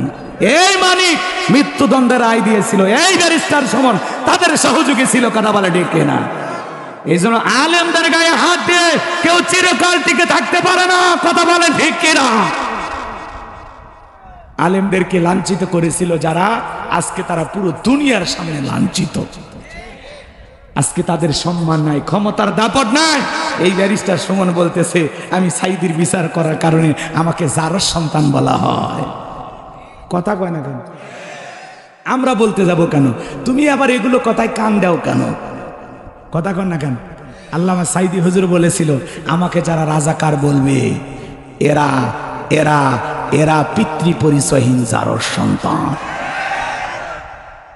আমার ভাইয়ের এই জন্য আমরা কি যে হারাইছি এখন বুঝতে পারতেছি। কথা বলেন ঠিক কি না? কষ্ট পাইতেছেন মনে হয়, বিরক্ত হইতেছেন আমার কথায়। আমার ভাইয়েরা এমন কায়দায় পাম দিয়েছে বাজার, মিশরের বাদশা পাগল হয়ে গেছে, ডেকে বলে ইন্টারভিউ বন্ধ করো। এই কাবুজ নামের ছেলেটাকে সরকারি গোরস্থানের দারোয়ানের চাকরিতে নিয়োগ দেওয়া হলো। ইন্টারভিউ বন্ধ। ওই যে তেলে ফুলছে, কিসে ফুলছে? এইবার বাজান গো আমার, মিশরের সরকারি গোরস্থানের দারোয়ানের চাকরি পাওয়ার পরে ফেরাউন মনে মনে চিন্তা করলো, বাদশা আমারে প্রতি মাসে বেতন দিবে, ঠিক আছে, কিন্তু এই বেতন দিয়া চলবে না, আমার সাইড ইনকাম করা দরকার। সে তখন কি করলো জানেন? এলাকায় যারা গোরস্থান লাশ দাফন করতে আসে ওদেরকে ডেকে বলে, লাশ প্রতি একটা করে দিরহাম দিতে হবে, না হলে আমি লাশ দাফন করতে দেব না। আমার ভাইয়েরা গভীর মনোযোগ দিয়ে কথাগুলো শুনবে। জনগণ চিন্তা করলো, একটা দিরহামের জন্য বাদশার দরবারে বিচার সালিশ নিয়ে যাব, লাশ পয়সা গুলো শেষ হয়ে যাবে, অতএব একটা টাকা যদি পায় এই ছেলেটাই পাক। এই কথা ভেবে জনগণ একটা করে দিরহাম ঘুষ দেওয়া শুরু করলো। 1 টাকা হলে ওইটাও ঘুষ। আমার দেশে ঘুষ আছে না নাই? কথা বলেন না কেন? শোনো এই দেশটার গল্প করি, দেশটা মনে হয় স্বপ্নপুরী, সুদখোর ঘুষখোর মদখোর জুয়াখোর হেতায় আছে ভুরি ভুরি, হেতায় আছে ভুরি ভুরি। এ দেশে অসৎ কামাই কেউ করে না, তবে ঘুষের টাকা পেলে কেউ তো ছাড়ে না। টেবিলের নিচ দিয়ে হাত বাড়িয়ে কালো টাকাটা নেয় কারিয়ে, টেবিলের নিচে দিয়ে হাত বাড়িয়ে কালো টাকাটা নেই কারিয়ে। কথা কম। ওরা দেশের এরকম দুর্নীতি করছে কিনা? একটা ছেলের চাকরির জন্য 10 লাখ 15 লাখ টাকা ঘুষ ওপরওয়ালাকে দেওয়া লাগে। ওপরওয়ালা বলতে কি ফেরেশতা এসে নিয়ে যা? কথা কম। ঘুষ ছাড়া চাকরি হইতো না। লক্ষ লক্ষ বেকার যুবক চাকরি পায় না। আর ওরা এই দেশের যুবকদের জিম্মি করে রাখার ষড়যন্ত্র করেছিল। সেই যুবকদের আন্দোলনে ওরা পালাইতে বাধ্য হয়েছে। বেকারত্ব দূর করতে হবে, যুব সমাজকে কর্মে নিয়ে যেতে হবে। যুব সমাজ যখন কাজ করবে, কর্ম পাবে, তখন আর রাজনীতি এগুলো আন্দোলন এত কিছু করার সময় ওরা পাবে না। হাজার হাজার লক্ষ লক্ষ বেকার যুবক কি করবে? যুবকদের কোনো মূল্য নাই, দাম নাই। কথা বলে ঠিক কিনা? এজন্য যুবকেরা নিজের অধিকার প্রতিষ্ঠিত করার জন্য লড়াই আর সংগ্রাম করে যুবকেরা আজকে সফল হয়েছে। কথা বলে ঠিক কিনা? লিল্লাহি তাকবীর। আমার ভাইয়েরা একদিন হাম করে মানুষ ঘুষ দেওয়া শুরু করলো। আল্লাহর খেলা বোঝা বড় দায়। ওই জামানা আল্লাহ রাব্বুল আলামিন একটা মহামারী দিল, যেই মহামারীর নাম ছিল ডায়রিয়া, কলেরা। 2020 সালে আল্লাহ তাআলা বিশ্ববাসীকে একটা মহামারী দিয়েছিল, যেটার নাম হলো ধরনা সইনা, নাম হলো করোনা। করোনা রোগে বাবা মারা গেছে, বাবার লাশটা দেখতে যায় নাই, বাবার কবরে মাটিও দিতে যায় নাই। বাবার সম্পত্তি ভালো লাগে, বাবার লাশ ভালো লাগে না। মায়ের করোনা হয়েছে, ছেলে দেখতে যায় নাই, জঙ্গলে ফেলে আসছে। করোনা মহামারী বোঝা দিয়েছে এই দুনিয়াতে কেউ কারো আপন না। স্বামীর করোনা হয়েছে, স্ত্রীর কাছে যায় নাই, একটা প্লেটে খাবার সাজাইয়া স্বামী আলাদা রুমে, বউ আলাদা রুমে, লম্বা একটা লাঠি দিয়া স্বামীর ঘরের ভিতরে খাবার ঢুকে দিয়েছিল। স্বামী সুস্থ হওয়ার পরে যখন কাছাকাছি এসেছে, দেখে বলে, ও বিলকিসের বাপ, তুমি তো জানো না আমি তোমারে কত ভালোবাসি। আল্লাহর কাছে তাহাজ্জুদ করে দোয়া করে বলেছি, আল্লাহ আমার হায়াত নিয়ে হলেও আমার স্বামীকে তুমি বাঁচায় রাখো। স্বামী তখন মুচকি মুচকি হাসি আর বলে, বিবি রে, তোর ছবিটা দেখার জন্য আমি কতবার তোর চেহারা দেখার জন্য মনে করেছিলাম এই বুঝি জানালা খুলে, এই বুঝি দরজা খুলে আমার সাথে 2টা কথা বলবি, কিন্তু না, আমি যখন রুগী ছিলাম একটাবারের জন্য দেখা করিস নাই, মোবাইলে তোর ছবি দেখে কান্না করেছিলাম। আমারে যে কত ভালোবাসিস তার প্রমাণ আমি পাইছিলাম। আমি যখন অসুস্থ ছিলাম আমারে তুই বাঁশ দিয়া খাওয়াইছিস। এই করোনা মহামারী বুঝে দিয়েছে দুনিয়াতে কেউ কারো আপন না, কার জন্য এত সম্পদ কামাইতেছেন, এখন নিঃশ্বাস বন্ধ হয়ে গেলে সবাই আপনাকে ভুলে যাবে। কথা বলেন ঠিক কি না? আমার ভাইরা সামনের দিকে যায়, আমি যে কথা বলতে চাচ্ছিলাম, ওই মহামারীতে হাজার হাজার মানুষ মারা যায়, তখন তো এত ডাক্তার হাসপাতাল ছিল না, টাকা ফিরাউনের পকেটে ওঠে, একটা করে দিরহাম পাইতে পাইতে এত টাকার মালিক হয়ে গেল, টাকা রাখার আর কোনো জায়গা নাই। বাদশার দরবারে চলে আসলো, দেখে বলে বাদশা আমার কাছে কিছু টাকা পয়সা আছে, এলাকায় যারা গরিব মানুষ খাজনা দিতে পারে না, আমি তাদের খাজনা পরিশোধ করে দিতে চাই। এই কথা শুনে বাদশার মনটা ভালো হয়ে গেল, দেখে বলে বাবা তোমার মতো ছেলে ঘরে ঘরে জন্ম নেওয়া দরকার, ঠিক আছে তুমি টাকা নিয়ে আসো, আমি রাজ্যের ভিতরে ঢোল পিটায় সংবাদ পৌঁছায় দেব। এইবার ঢোল পিটায় সংবাদ পৌঁছানো হলো, গোরস্থানের দারোয়ান তোমাদের খাজনা পরিশোধ করে দিবে, দুঃখী মানুষকে সহযোগিতা করবে। হাজার হাজার মানুষ বাদশার দরবারে লাইন দিয়েছে। এইবার গোরস্থানের দারোয়ান কাবুজ নামের ফেরাউন জনগণের ঘুষ খাওয়া টাকাগুলো দিয়া জনগণের বাহবা পাইতেছে। আচ্ছা আপনারা বলেন তো, নেতারা যাইছে বলে 1 লাখ 2 লাখ দেব, টাকা কি ওর বাপের? কথা ঘন নাকি? কেউ বলে আমি পদ্মা সেতু করেছি, এটা করেছি ওটা করেছি, টাকা কি তাদের বাপের না টাকা এই দেশের জনগণের? কথা বলে নাকি? সব টাকা এই দেশের জনগণের, এদেশের যত উন্নয়ন সব জনগণের মাথার ঘাম পায়ে ফেলে পরিশ্রমের ট্যাক্সের টাকা দিয়া। আর বিদেশি লোন নিয়ে ওরা পকেট তাজা করছে, ওই টাকা দেশেই ঢুকেনি। কথা কয় না? 11 লক্ষ কোটি টাকা দুর্নীতি করে পাহাড় সমপরিমাণ ঋণের বোঝা চাপায়া দিয়ে পালিয়ে গেছে। চোর ডাকাত দুর্নীতিবাজ এরা পালায়, ভালো মানুষেরা পালায় না। কথা কয়, রাগ করবেন না, অনেকের কষ্ট হয় আমি বুঝি, কারণ বহুদিন সাথে ছিলেন তো এখনো ছাড়তে পারতেছেন না। ভালো করে দুধ দিয়ে গোসল করে। কথা কয় না কে? এই দেশে থাকতে হলে ভালো মানুষ হবে, সাদাকে সাদা বলুন, কালাকে কালা বলুন, অপরাধীকে অপরাধী বলতে শিখুন, ঠিক আছে? আমার বাপ অপরাধ করলে আমি বাপের বিরুদ্ধে কথা বলবো, সব সময় ন্যায়ের পক্ষে থাকবেন। আল্লাহ বলেন কি জানেন? আল্লাহ কি বলতেছেন? কুনতুম খায়রা উম্মাতিন উখরিজাত লিন-নাস তা'মুরুনা বিল মা'রুফ ওয়া তানহাউনা আনিল মুনকার। তোমাদেরকে উত্তম জাতি বানাইলাম, ভিআইপি বানাইলাম, মর্যাদার আসনে বানাইলাম, বসাইলাম। ভিআইপি আপনাকে আমাকে সম্মান মর্যাদার দিক দিয়ে সব চাইতে শ্রেষ্ঠ বানিয়েছেন কে? ওয়ালাকাদ কাররামনা বানি আদম। আল্লাহ এত মর্যাদা দিলেন, এত সম্মান দিলেন, সৃষ্টির সেরা আশরাফুল মাখলুকাত বানানোর পরে আল্লাহ কি বলতেছে জানেন? তোমাদেরকে উত্তম জাতি বানাইলাম, মর্যাদার আসনে বসাইলাম।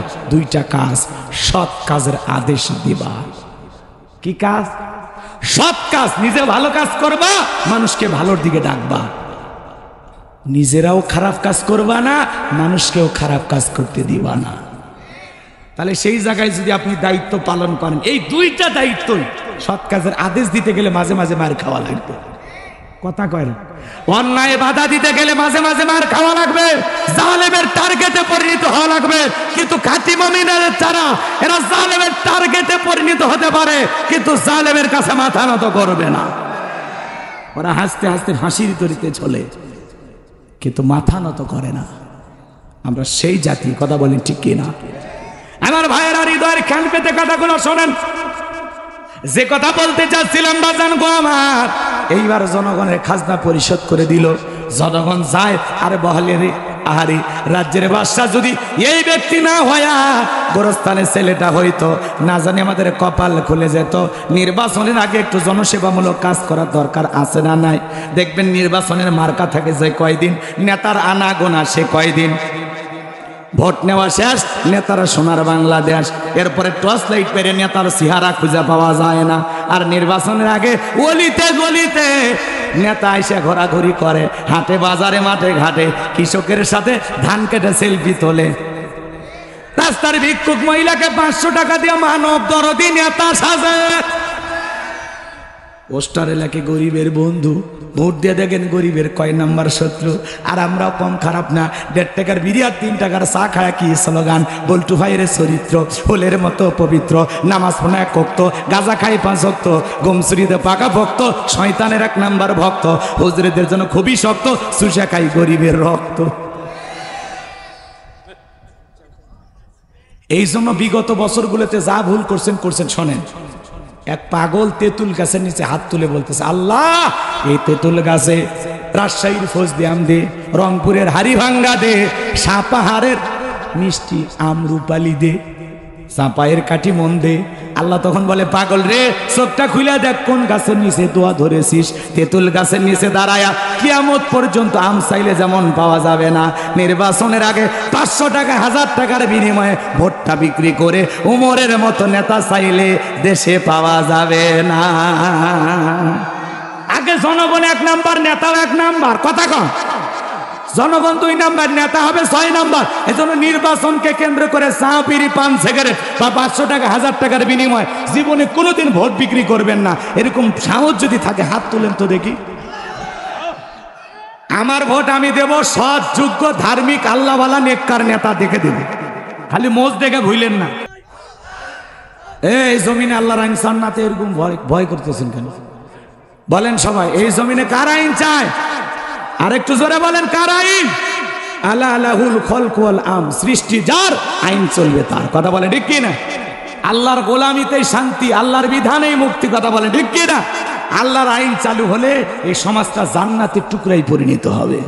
কোন টেন্ডারবাজি, মারামারি, কাটাকাটি, হানাহানি, চুরি, ডাকাতি, ছিনতাই থাকবে। গরুর দড়ি ধরে বসে থাকা লাগবে না, গরু ছাড়িয়ে দিয়ে রাখবেন। কথা কন। মেয়েরা মাঠে ঘাটে ঘোরাফেরা করবে, কেউ তাকাবে না। আল্লাহু আকবার বলেন। এমন সমাজ কায়েম করতে চান? তাহলে কিসের আইন লাগবে?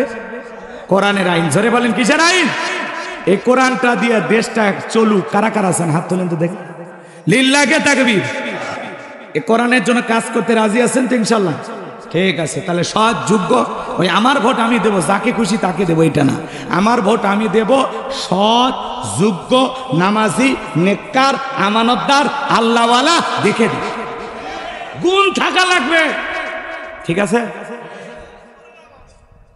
না? চোরদের দেবেন না, দরকার ভোট কেন্দ্রেই যাবেন না।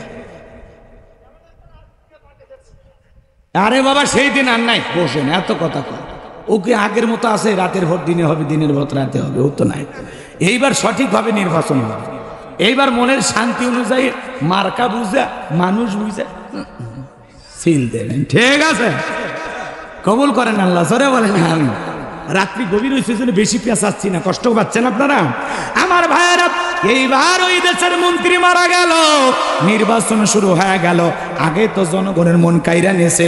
এইবার সমস্ত মানুষ বলে ভোট দিবা কোনখানে? কয় ফিরাউন যে মার্কা দাঁড়াতে তার মাঝখানে। এক চান্সে মিশরের মন্ত্রী হয়ে গেল। বার্ধক্য জনিত কারণে ওই দেশের বাদশা যিনি ছিল, বাদশা মারা গেল। এইবার ফিরাউন সমস্ত নেতার জনগণকে ডাইকা বলে, শোনেন বাদশা মারা গেছে, বাদশা ছাড়া দেশ চলতে পারে না, তোমরাই বলো মিশরের বাদশা হবে কে? সমস্ত জনগণ ডেকে বলে, আপনার চাইতে ভালো মানুষ আর মিশরে কেউ নাই, আপনি আমাদের বাদশা হয়ে যান, আমাদের কারো কোনো আপত্তি নাই।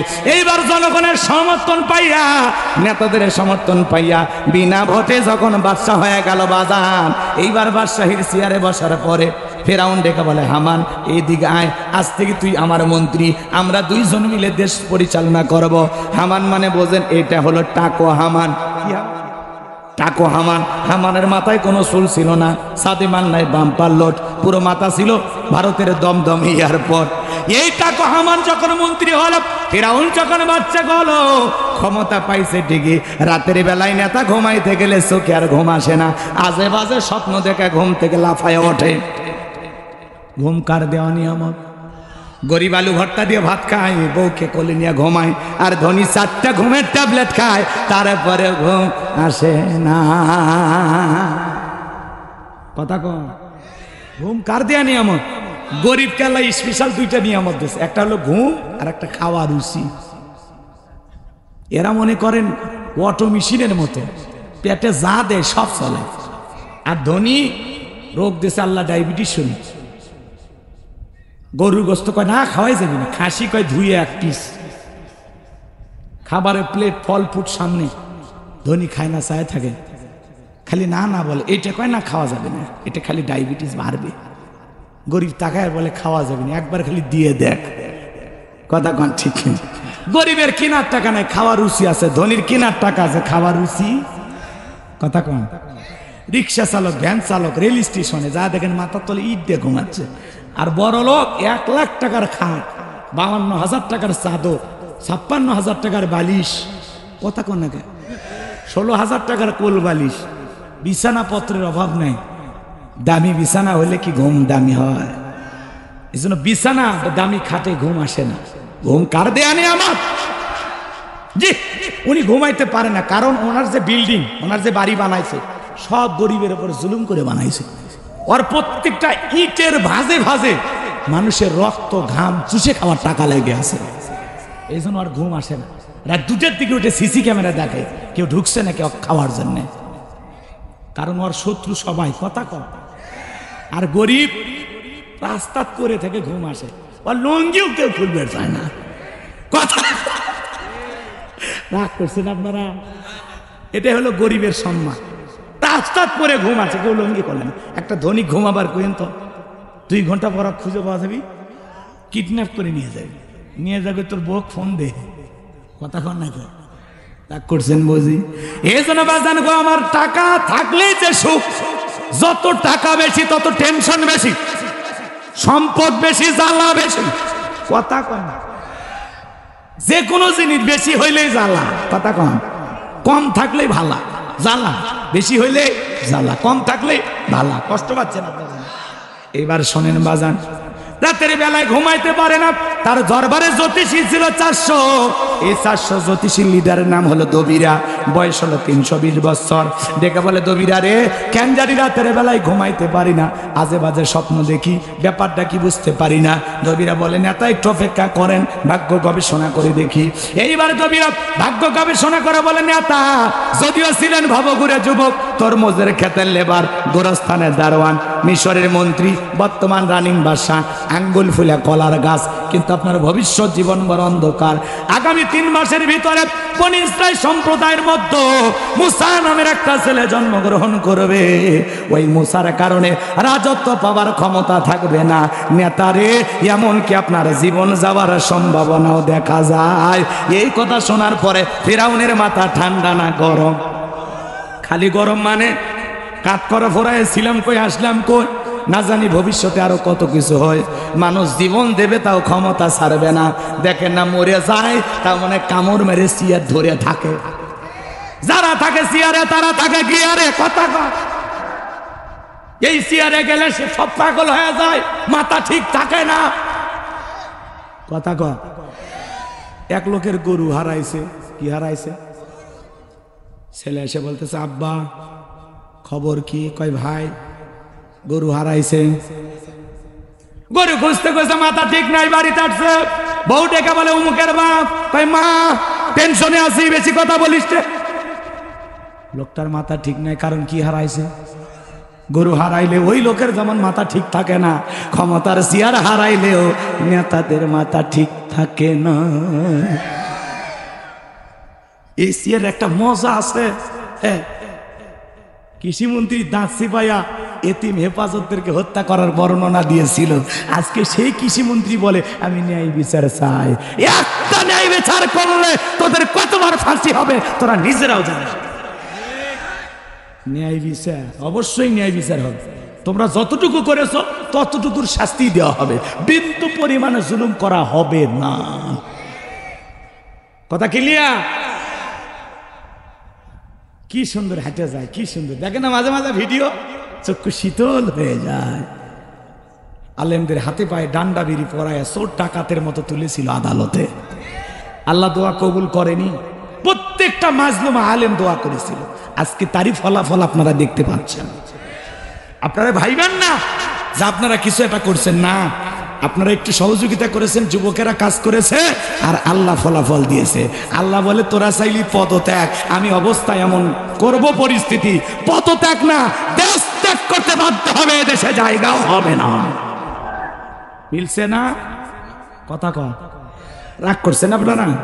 করেন, কোনো সমস্যা নাই। জীবনে আর জিনাই দশ যশোরে আসবো, এত ওয়াজ করে লাভ কি? বহুত ওয়াজ করছে, এখন বাড়িতে বসে থাকবো। কথা কন, এখন ছুটিতে যাবো, আর ওয়াজ করা লাগবে না, পরিবেশ এখন ঠিক আছে। লিল্লাহকে তাকবীর। আমার বাবাজিরা গভীর মনোযোগ দিয়ে শুনবেন যে কথা বলতে চাচ্ছিলাম। ফিরাউনের মাথা গরম হয়ে গেছে। হামানকে ডেকে বলে, হামান রে, দবিরা সব কি বলছে? মুসা নামের একটা ছেলে আসবে, তার জন্য নাকি আমার রাজত্ব পাওয়ার ক্ষমতা থাকবে না, এটা তো মেনে নেওয়া যায় না। দবিরা যদি বলতো মুসা আসবে, খানকা বানাবে, বৈশা বৈশা জিকির করবে, নামাজ পড়বে, তাহলে মাথা গরম করতো না, পারলে সরকারি খরচে খানকা বানায়া দিত। আজও পৃথিবীর জমিনে তাকায়া দেখেন, যারা খানকায় বসে হু হু করে জিকির মারে, দেখেন খানকায় বসে ইশকের আগুন লাগায়, দেখেন না? কথা কন, গাঁজা খায়া কলকির টান মেরে ধুঁয়া ছেড়ে দেয়, এরা নাকি বাবা। এরা যদি বাবা হয় টাটকা শয়তানকে। এই জন্য বাজান গো আমার, মাজারে যারা বৈশা থাকে ওদেরকে টার্গেট করে না, কিন্তু কোরআনের হক কথা যারা বলে, আল্লাহর আইন দিয়ে যারা দেশটা পরিচালনা করতে চায়, হক কথা বলে, কোরআনের সঠিক ব্যাখ্যা দেয়, তাদেরকে টার্গেট করেই ভিতরে ঢোকানো হয়। গভীর মনোযোগ দিয়ে শুনবেন। হামান ডেকে বলে, নেতা টেনশন নাই, মাইট ইজ রাইট, জোর যার মূল্য তার, পাওয়া রাজত্ব ক্ষমতা আমাদের হাতে, আমরা যা বলবো মিশরের জনগণ তাই মানতে বাধ্য। বলে কি করতে চাস? এইবার হামান ডেকে বলে, নেতা যত ছেলে সন্তান জন্মগ্রহণ করবে সবাইকে জবাই করে করে দুনিয়ার বুক থেকে বিদায় করে দেব, তাহলে আপনার শত্রু মুসার আগমন ঘটবে না। এই কথা শোনার পরে ফিরাউন ডেকে বলে, হামান রে, আসলেই তোর মাথায় বুদ্ধি আছে, তবে শোন, ছেলেগুলোকে জবাই করবি, মেয়েগুলোকে জবাই করবি না, কারণ ছেলেদের মধ্যে আমার শত্রু আছে, মেয়েদের মধ্যে কোনো শত্রু নাই। তার মানে চোর হলেও মানুষ ভালো, মোবাইল নিয়ে গেল, সিম কার্ড খুলে দিয়ে গেল। কথা বলেন ঠিক কিনা? এইবার বাজান গো আমার, সন্তান জবাই করা শুরু হয়ে গেল। ছেলে মুসা মাত্র কয়জন? জোরে বলে। আর এরা সন্তান হলেই জবাই করে, সন্তান হলেই জবাই করে, ছেলে সন্তান হলেই জবাই করে। এজন্য জালেমদের কাছে অপরাধ করবে একজন, আর জালেমেরা সেই অপরাধের শাস্তি পুরো জাতির উপরে চাপাইয়া দেয়। 3 মাস অতিবাহিত হয়ে গেল। দবিরাকে বলে, দবিরা এইবার গবেষণা করে দেখো আমার মুসা মরলো না বাঁচলো। এইবার দবিরা ভাগ্য গবেষণা করে বলে, নেতা যদিও বনি ইসরাইল মায়ের বুক খালি কইরা হাজার হাজার সন্তান জবাই করেছেন, 3টা বর্ণনা পাওয়া যায়। কেউ বলেছেন 20,000, কেউ বলেছেন 24,000, কেউ বলেছেন 80,000 সন্তানকে জবাই করে দুনিয়ার জমিন থেকে বিদায় করে দিয়েছেন। কিন্তু আপনার পথের কাটা মুসা এখনো বেঁচে আছে, জীবিত আছে, সুস্থ আছে, কিন্তু কোন বাড়িতে আছে এইটা বলার ক্ষমতা আমাদের নাই। বলেন আল্লাহু আকবার। আরেকটু জোরে বলে, ওমাকারু ওমাকারাল্লাহ আল্লাহু খায়রুল মাকিরিন। খেলা কার? আল্লাহ চাই মুসারে বাঁচাইতে, ফেরাউন চাই মারতে। আর 14 গোষ্ঠী এক জায়গায় হয়ে মুসার একটা পশম ছিঁড়তে পারবে? কারণ মুসার সাথে আছে কি? যার সাথে আল্লাহ আছে তার আর কাউকে লাগে? এবার শোনেন না ঘটনা, সামনে যায়। ফেরাউনকে ক্ষমতার চেয়ারে বসাছি, ওয়াক চেয়ার থেকে নামে চুবে মারিয়ে ফাইনাল খেলা খেলে বাড়ি যাবেন না, তাছাড়া শান্তি পাওয়া যাবে না, রাতে ঘুম হবি না, লিল্লাহে থাকবি। আধা ঘন্টা লাগলে দেন, একটু দেন, এলোমেলো অনেক হয়েছে। আমার ভাইয়েরা গভীর মনোযোগ দিয়ে কথাগুলো শ্রবণ করে যান। এইবার বাজান গো আমার, ফিরাউন ডেকে বলে, সেনাবাহিনীর দল পুরো এলাকায় তল্লাশি চালাও, যাও যে জায়গায় মুসারে পাইবা ধরবার জবাই করবা। একদল সেনাবাহিনী মুসা নবীর বাড়ির দিকে রওনা করেছে। মুসা নবীর বড় বোন নাম তার মারিয়ম ডেকে বলে, মা ওই যে ফিরাউনের সেনাবাহিনী দেখা যায় মা, আর বুঝি ভাইকে বাঁচানো গেল না, কই লুকিয়ে রাখবা? মুসা নবীর মা টেনশনে পড়ে গেলেন, সন্তানকে দিক বিদিক দৌড়াইতে লাগলেন। কে জানো এলহামের মাধ্যমে গাইবি আওয়াজ দিয়ে বলে, মুসারে মা চুলার ভিতরে তোমার ছেলেটাকে ফেলাইয়া দাও, কথা দিলাম গো তোমার ছেলেকে আবারও তোমার কোলেই ফেরাইয়া দেব। আর দেরি করলেন না, তাই করলেন। এইবার ফেরাউনের সেনাবাহিনী পুরো বাড়ি তল্লাশি চালায়, খুঁজে খুঁজে চলে গেল, ওরা কোথাও মুসা নবীকে পাইল না। এইবার মুসা নবীর মা চুলার ভিতরে তাকায়া দেখে, মুসা নবী চুলার ভিতরে পড়ে মুস্কি মুস্কি হাসে। সন্তানকে কোলে নিয়ে গালে মুখে চুমা খাইলেন। কে যেন আবারই গাবি আওয়াজ দিয়ে বলে, ও মুসারামা, আর কতদিন জালেমদের ভয়ে সন্তানটাকে লুকিয়ে রাখবা? সিন্ধুক একটা বানাইয়া দরিয়ার বুকে ভাসাইয়া দাও। কথা দিলাম গো, তোমার ছেলেটাকে আবার তোমার কোলেই ফেরায়া দেব। বলেন আল্লাহু আকবার। মুসা নবীর মা টেনশনে পড়ে গেলেন, সিন্ধুক পাবেন কোথায়?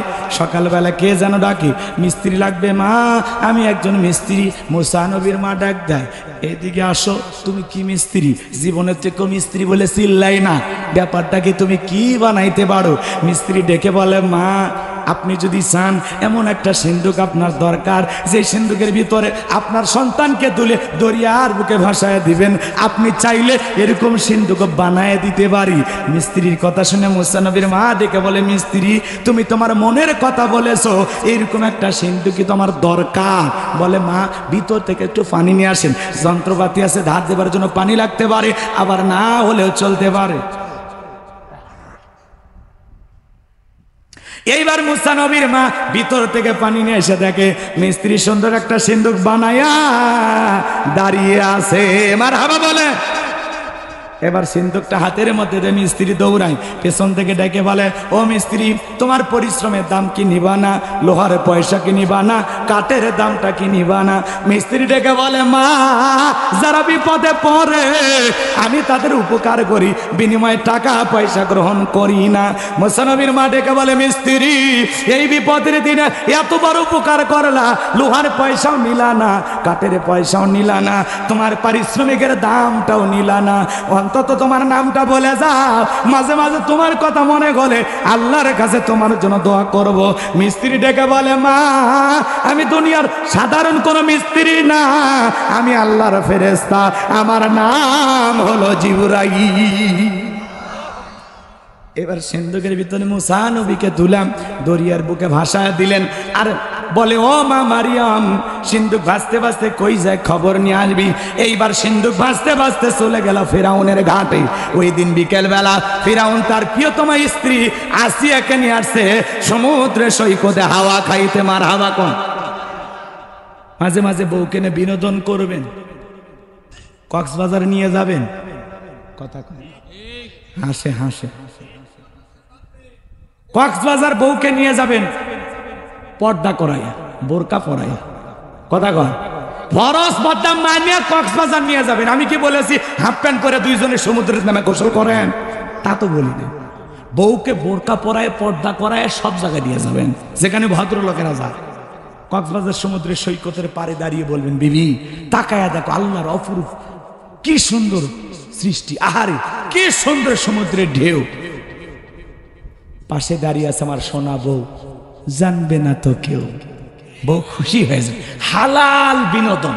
মাঝে মাঝে স্ত্রী সন্তানদেরকে নিয়ে বাইরে ঘুরতে যাবেন, পিকনিক স্পট গুলোতে যাবেন, যেখানে ভদ্রলোকেরা যায়। কথা কয় পারবেন না? এবার মা বোনেরা খুশি যে যাক 7 দিন অন্তত সংসারে কাজ করা লাগবে না, কক্সবাজার ঘুরে আসা। বউকে ভালোবাসবেন, বউ ভালোবাসার জিনিস। কথা কন ঠিক কিনা? রাগ করছেন? মনে থাকবে তো ইনশাআল্লাহ? মা বোনদের জন্য সুযোগ হলে কিছু কথা বলবো ইনশাআল্লাহ। বলার দরকার আছে না নাই? বিবিকে সালাম দেবেন। কি দেবেন? সালাম দেবেন। ওইটা আপনার ঘরের বস, আর আপনি তার বস। কথা কয় না? যে স্ত্রী তার স্বামীকে সত্যি মহব্বত করে সেই স্ত্রীরা হয় বুদ্ধিমান। তারা কি করে জানেন? যে স্ত্রীদের বুদ্ধি কম, এরা স্বামীকে গোলাম বানায়া গোলামের বউ হয়। কথা কয় না? স্বামীকে গোলাম বানায়া হয় গোলামের বউ। আর যারা বুদ্ধিমান স্ত্রী, এরা স্বামীকে রাজা বানায়া রাজার রানী হয়ে থাকে। এরা স্বামীর সাথে ভালো ব্যবহার করে, তর্ক করে না, জেদ করে না, কথাই কথাই স্বামীকে বলে না এইটা দিলে না ওইটা দিলে না, খোঁচা দিয়া কথা বলে না। যতটুকু দেয় ততটুকুতেই খুশি থাকে।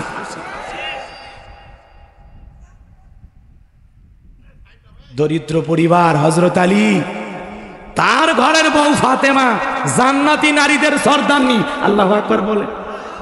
এইজন্য ভালোবাসা দামি বিল্ডিং এ থাকে না, দামি বিছানায় থাকে না, টাকায় থাকে না।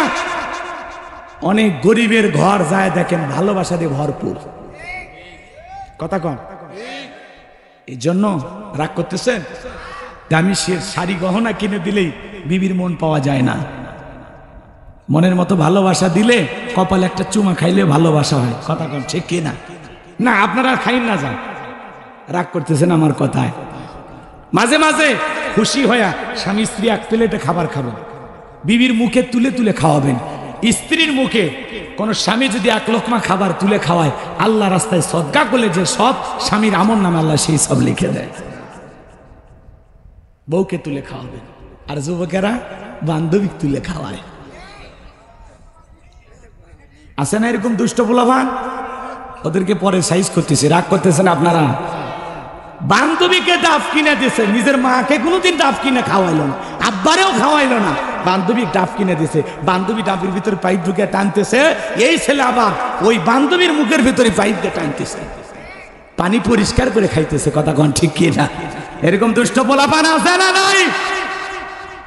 বিয়ের আগে এই ধরনের নোংরামি যারা করে এরা সত্যিকারের মানুষ হতে পারে না, এরা অসভ্য।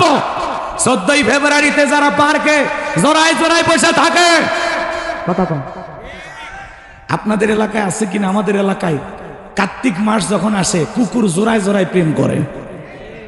যারা জোড়ায় জোড়ায় জোড়ায় 14ই ফেব্রুয়ারিতে ভালোবাসা দিবস পালন করে, এরা ওই কুকুরের স্বভাব পাইছে। কথা বলেন ঠিক কিনা? ওটা 14ই ফেব্রুয়ারি ভালোবাসা দিবস না, ওটা বিশ্ব বেহায়া দিবস, ওটা অশ্লীলতার দিবস, ওটা কুত্তা দিবস। কোন মুসলিম যুবক এগুলোর মধ্যে জড়াবেন? কথা কন না কেন? সামনে যায়, যুবকদেরকে আরো সাইজ করা লাগবে। যুবক ঠিক, পুরো দেশ ঠিক। যুবকদের রক্তের গরম আছে, ওদের রক্তটা ইসলামের জন্য দরকার আছে না নাই? যুবক, তোমাদের রক্তের উপর ইসলাম প্রতিষ্ঠিত হবে। তোমাদের রক্তের উপর যেমন নতুন স্বাধীনতা আসে, তোমরা যেমন বারবার ভাষার জন্য দেশের জন্য রক্ত দিয়েছ, আর একটা বার এই দেশে ইসলামের জন্য দিন প্রতিষ্ঠিত করার জন্য রক্ত দিতে রাজি কারা? হাত তোলেন। লিল্লাহি তাকবীর। আল্লাহ যুবকদের রক্ত দিনের জন্য কবুল করুন। একটু জোরে বলেন আমিন। আমার ভাইয়েরা, লম্বা করবো না, সামনের দিকে যায়। এইবার সিন্দুকটা ফিরাউনের সেনাবাহিনী তৈলা নেতার সামনে নিয়ে গেছে। নেতার সামনে যখন সিন্দুকটা নিয়ে যাওয়া হলো, ফিরাউন ডেকে বলে, সিন্দুকটা খোলো তো দেখি। এইবার সিন্দুকটা যখন খোলা হলো, সবাই তাকায় দেখে সিন্দুকের ভিতরে মনে হয় পূর্ণিমার চাঁদ উদয় হয়েছে। ফিরাউন ডেকে বলে, তরবারি আন। সবাই করে এটা মুসা। আসিয়া বলে, থামো, খালি মারা শিখছো, এতগুলো মারলে তাও কি শান্তি পাইলা না? স্বামী গো, এই ছেলেটাকে মারার আগে তোমার কাছে আমি একটা প্রশ্ন করতে চাই। এই যে সিন্দুকটা দেখা যায়, এমন কাঠ কি তোমার দেশে আছে? ফিরাউন সিন্দুকের কাঠ নাই রেছে, বলে, বিবি এমন কাঠ আমি কেন, আমার বাপ দাদা 14 পুরুষ দেখে নাই। আসিয়া ডেকে বলে, স্বামী এটা ভিনদেশী কারো সন্তান, বাঁচতে বাঁচতে আমাদের দেশে এসেছে, এই ছেলেটাকে আমি মারতে দেব না, একে আমাদের পালক পুত্র হিসাবে লালন পালন করতে চাই। জোরে বলেন মারহাবা। স্ত্রী বায়না করেছে। মাঝে মাঝে দেখবেন অনেক কঠিন স্বামীও স্ত্রীর কাছে দুর্বল হয়ে যায়। কথা বলেন ঠিক কিনা? ফিরাউনের কাছে যখন আপত্তি করেছে, ফিরাউন চিন্তা করলে এতগুলো মারলাম, মুসা খুঁজে পাইলাম না, আর বউ একটা ছেলে থেকে বায়না করেছে, যাক ঠিক আছে, যা মাইনা নিলাম। কথা আছে, যেখানে বাঘের ভয় সেখানে রাত হয়। যারে খুঁজতেছ মারার জন্য, আল্লাহ তোমারে দায়িত্ব দিল তারে লালন পালন করার জন্য। চিৎকার মেরে বলেন মারহাবা। এবার আসিয়া বলে, ছেলে দিলেই হবে না, ছেলের দুধ পান করাবে কারা? তাদেরকে মাসে মাসে বেতন দেওয়া লাগবে। বলে, রাজি আছি। রাজ্যের ভিতরে সংবাদ পৌঁছানো হলো, ফিরাউনের ছেলে সন্তান দুধ পান করলে বেতন দেওয়া হবে, থাকার কোয়ার্টার ফ্রি।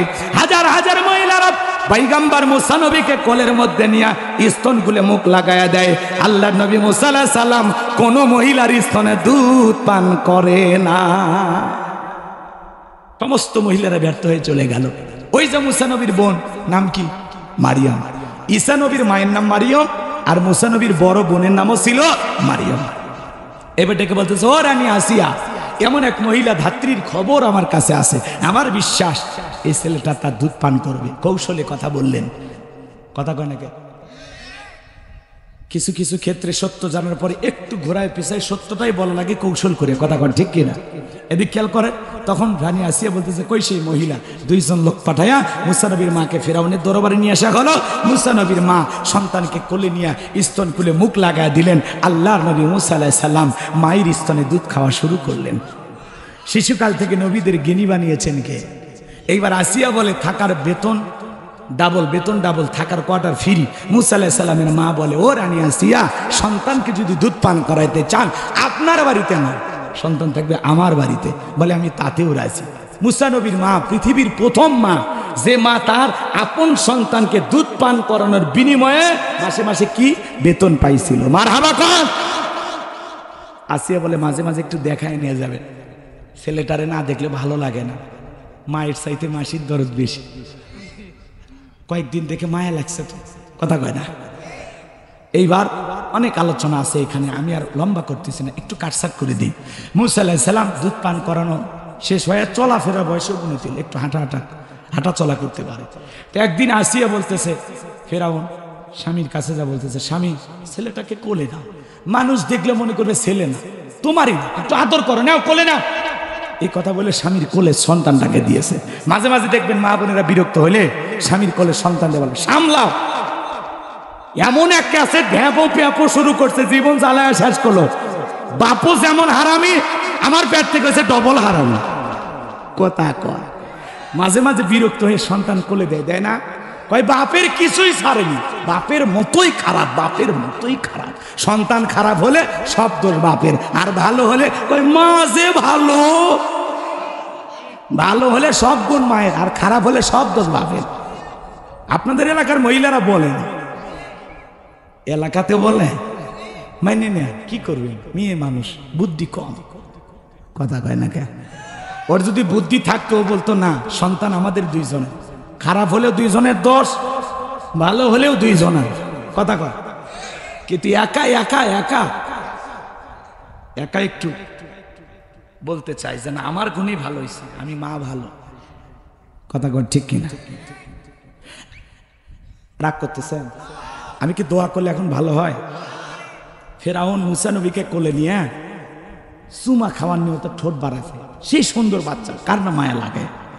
চুমা খাওয়া নিয়তে ঠোঁট বাড়াছে, মুসা নবী কষি হাত দিয়ে 12 মণ ওজনের একটা থাপ্পড় বসায় দিছে। এক থাপ্পড় খায় ফেরাউন চিৎকার মেরে উঠছে। আশেপাশে লোকজন দৌড়ে এসে বলে, নেতা এত জোরে চিৎকার মেলেন, ব্যাপার কি? ছেলে যে থাপ্পড় মারছে এই কথা জনসম্মুখে প্রকাশ হলে ইজ্জত বাড়বে না কমবে? তখন বলছে, আমার বাড়ি, আমি ইচ্ছা করে চিল্লাইছি, তোদের ডাকছি, যা। সে যা, ওদেরকে তাড়িয়ে দেওয়ার পরে আসিয়াকে বলে, আসিয়া, ও আসিয়া তাড়াতাড়ি আয়, কি হয়েছে? সারের মতো চিল্লাও কে? চিল্লাবো না, এর চোখে মুখে যে আগুন দেখছি রে আসিয়া, এই মুসা ছাড়া কেউ না, তরবারি দে জবাই করি, পথের শত্রুটা দূর করি। আসিয়া বলে, ছেলে কি করছে? বলে এই ছেলে আমার গালে থাপ্পড় মারছে। আসিয়া বলে, ঢং করা জায়গা পাও না, এই ছোট মানুষ কোনোদিন গালে চর মারতে পারে? তখন বলে, বিবি রে তোরে কেমনে বুঝাবো, গাল তো তোর ছিল না, গাল ছিল আমার, মজা কি আমি টের পাইছি, এর থাপ্পড়ের ওজন বোঝা দেয়, এই ভবিষ্যতে মুসা হবে। আল্লাহু আকবার বল। এই জায়গায় আরো কিছু ঘটনা আছে, বলার সুযোগই নাই। মুসা নবীর বয়স হয়ে গেল 25 বছর। কয় বছর? 25 বছরের টক বকে যুবক। দেখতেছেন কিপ্তি আর বনি ইসরায়েলের মধ্যে লাগছে ঝগড়া। কিপ্তি কারা? ফিরাউনের লোক যারা।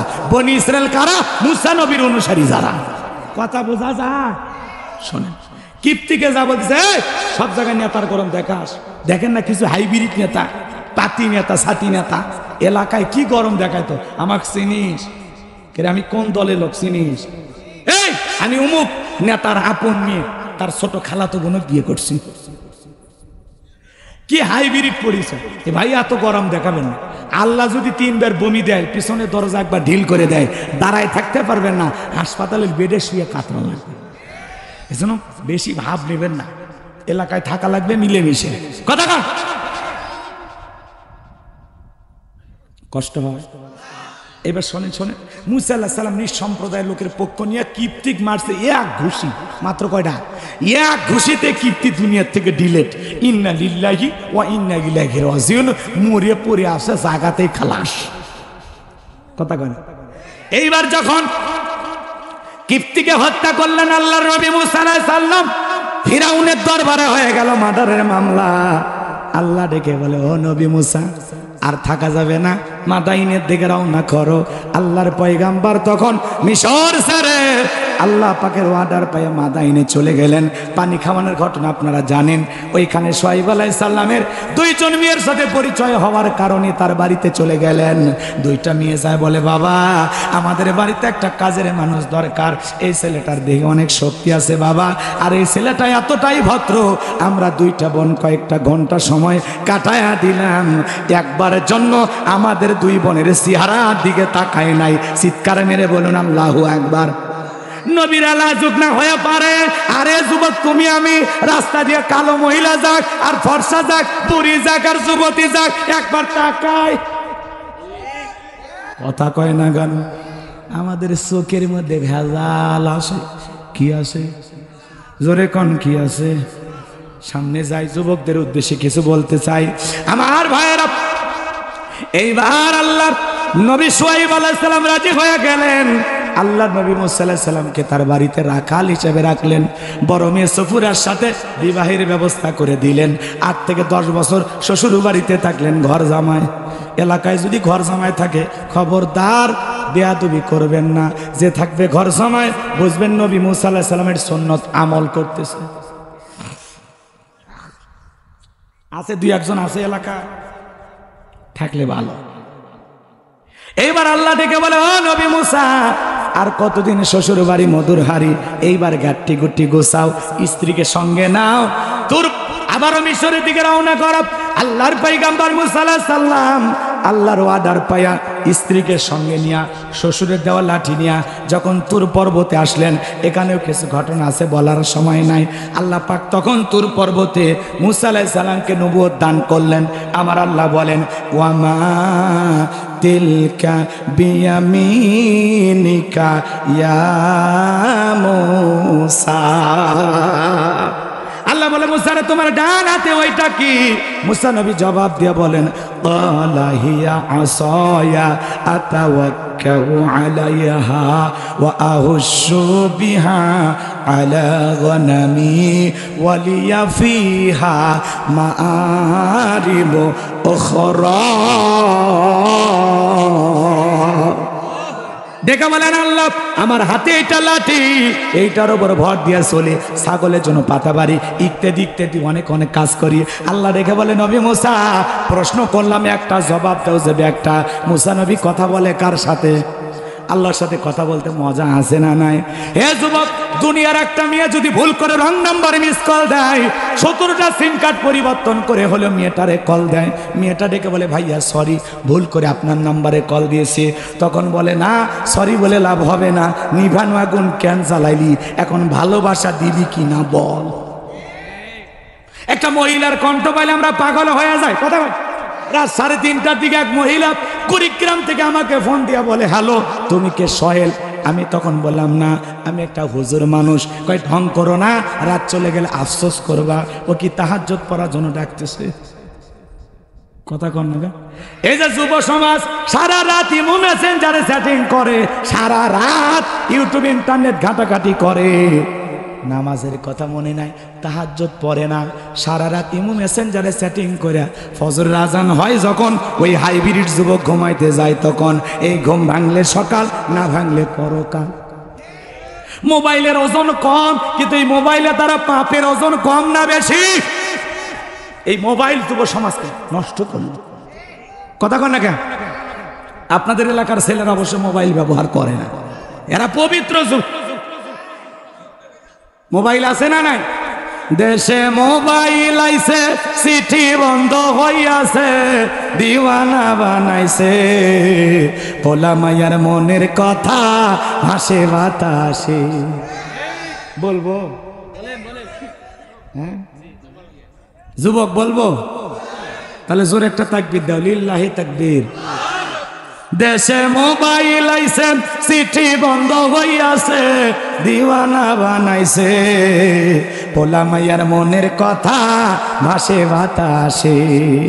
ও দেখো পোলা পানের মন বাদা ফেসবুকে এখন, ও দেখো পোলা পানের মন বাদা ফেসবুকে এখন, মোবাইলে চ্যাটিং কইরা কাটায় সারাক্ষণ। এই মোবাইল পাইয়া দেখো মদনের মাইয়া, এই মোবাইল পাইয়া দেখো মদনের মাইয়া কি কাণ্ড ঘটাইছে, স্বামী সংসার রাইখা নাকি পলাইয়া গেছে, সে যে স্বামী সংসার রাইখা নাকি পালাইয়া গেছে, দেশে মোবাইল আইছে চিঠি বন্ধ হইয়াছে, দিওয়ানা বানাইছে, পোলা মাইয়ার মনের কথা ভাসে বাতাসে, ও দেশে টিকটক আসিয়া সব গেল ভাসিয়া। কথা কর, হুজুর টিকটক করে, কথা কর।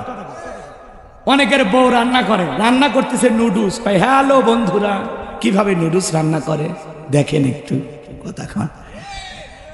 মনে হয় সবগুলোর পিটাইলেও জীবনের মনের জ্বালা মিটবে না। এ আছে না না পিচ্ছি পিচ্ছি বাচ্চা একটা গান লাগায় এরকম মাথার চুল টিকটক করতেছে, কথা কনে দেখলেন এক টিকটকে এক পিচ্ছির যাইতে নদী আইতে খাল মগ বাড়ি বরিশাল, টিকটকে ভাইরাল। এক পিচ্ছি কয়েকদিন আগে বললো আমাদের জাতীয় মাছ পাঙ্গাস, ভাইরাল। কথা কন, এই যে দুনিয়াতে আমরা আমোদ প্রমোদে ব্যস্ত, কথা কন। ওই ছেলের মুডটা দেখছেন, একজন পাঞ্জাবির কলার ধরছে, আমি ভিডিওটা দেখছি, আপনারা দেখতেন কিনা, ওই ছেলে কলার ধরছে, ওর সেই মোশন, কই যাইতে নদী আইতে খাল মগ বাড়ি বরিশাল, এই যে মোশন।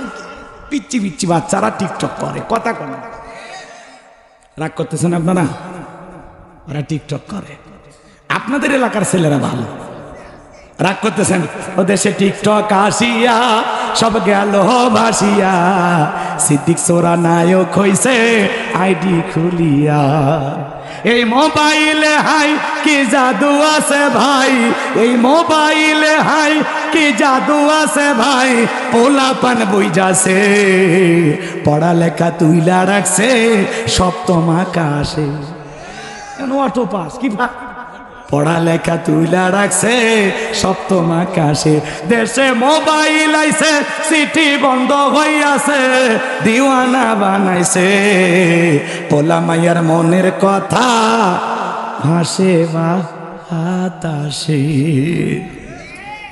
SMS দিয়ে কয় বাতাসে প্রেম উড়িয়ে দিলা, উড়ে শয়তান আছে না না, এদের লাজ নাই, লজ্জা নাই, শরম নাই, বেহায়া।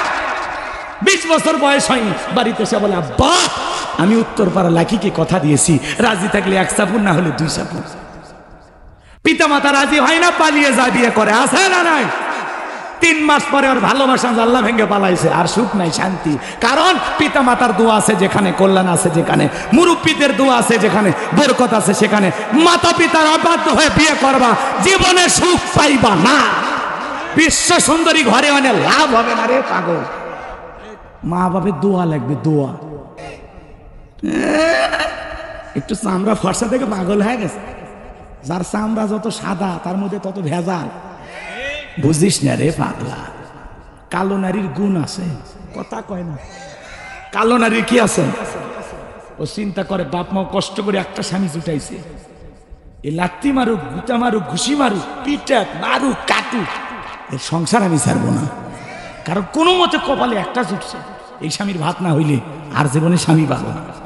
এই জন্য স্বামীর সব অত্যাচার সহ্য করে স্বামীর সংসার করে।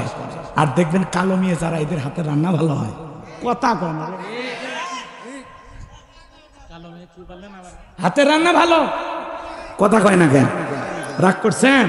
আর যার চামড়া বেশি সুন্দরী, আর রূপের একটা দেমাগ আছে, গরম আছে, কয় বেশি বাড়াবাড়ি করবা, 9 জন লাইনে দাঁড়ায় আছে, হ্যাঁ আছে না না। এই জন্য খবরদার, খালি সামরা সাদা দিকে পাগল হয় না। বিয়ে যারা করবা, যুবক শোনো, বিয়ে করতে গেলে 4টা গুণ দেখবা। কয়টা? কথা কয় না কে?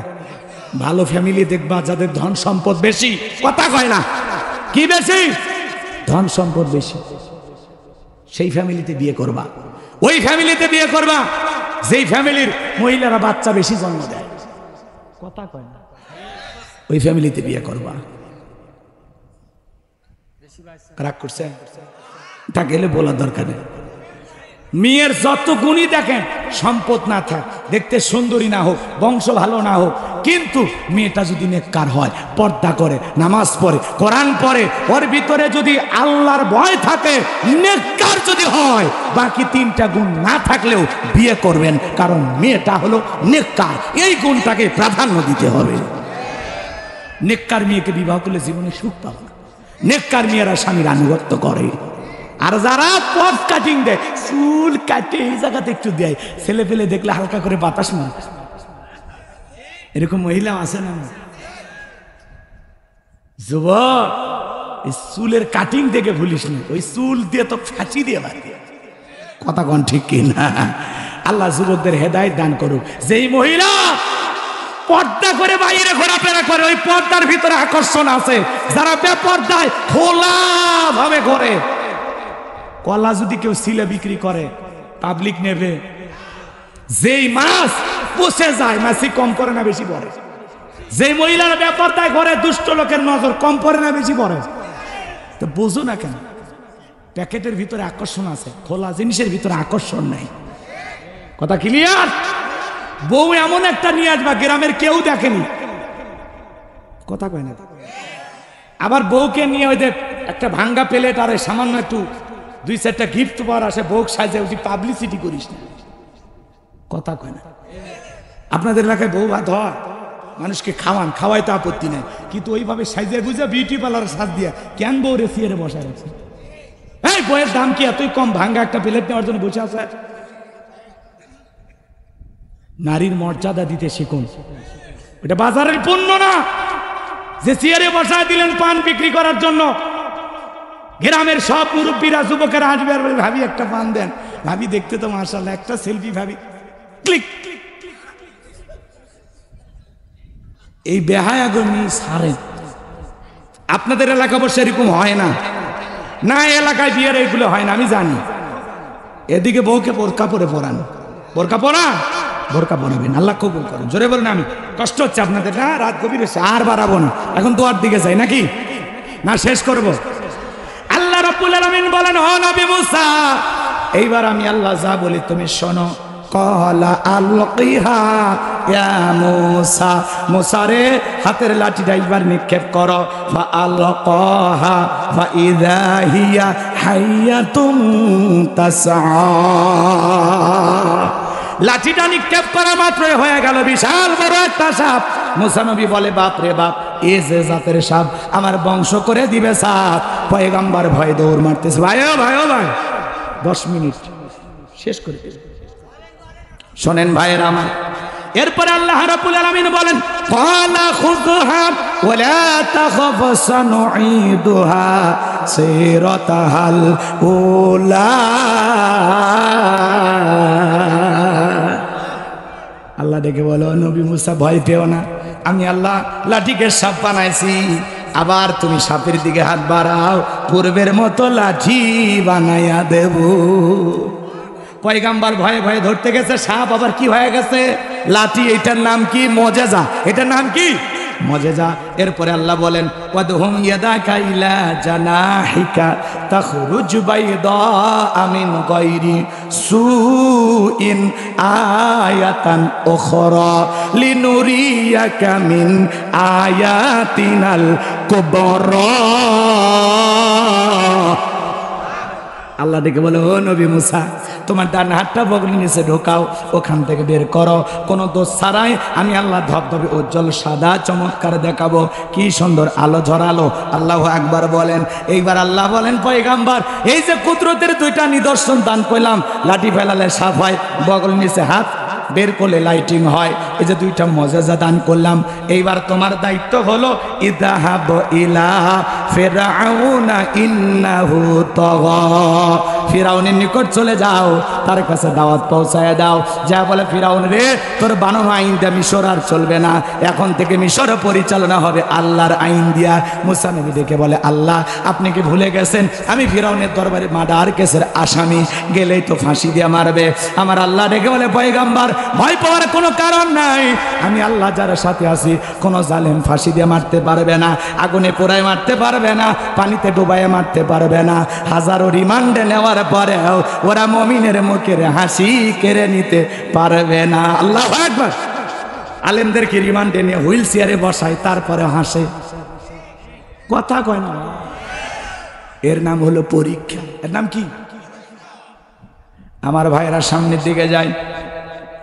এইবার আল্লাহ রাব্বুল আলামিনের পয়গম্বর মুসা নবীকে আল্লাহ ডেকে বলে, পয়গম্বর আমি আল্লাহ তোমার সাথে আছি, ভয় পাওয়ার কোনো কারণ নাই।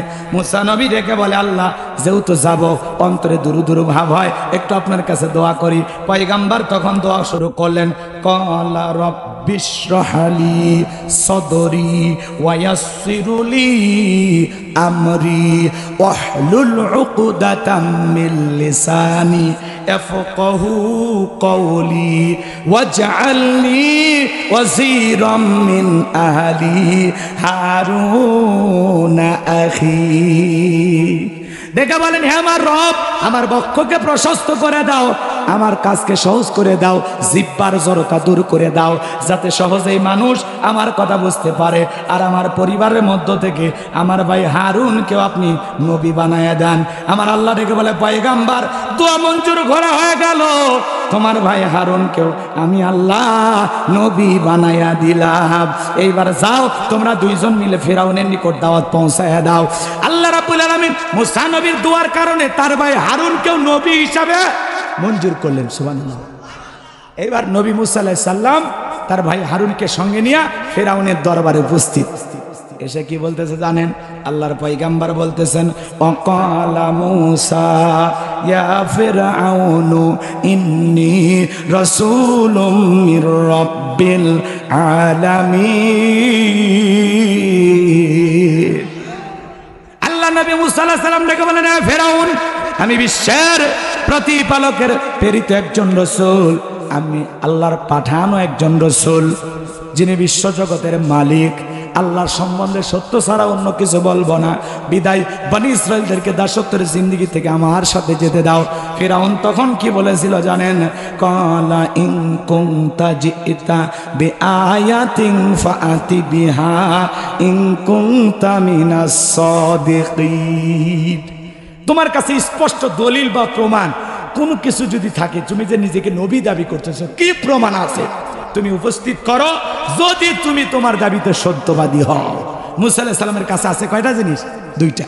লাঠি ফেলালেন, হয়ে গেল সাপ, বগল থেকে হাত বের করলেন, কি সুন্দর লাইটিং, সাদা সূর্যের মতো চন্দ্রের মতো আলো ঝরায়। আল্লাহু আকবার বলে। এগুলো দেখার পরে ফিরআউনের লোকেরা কি বলে জানেন?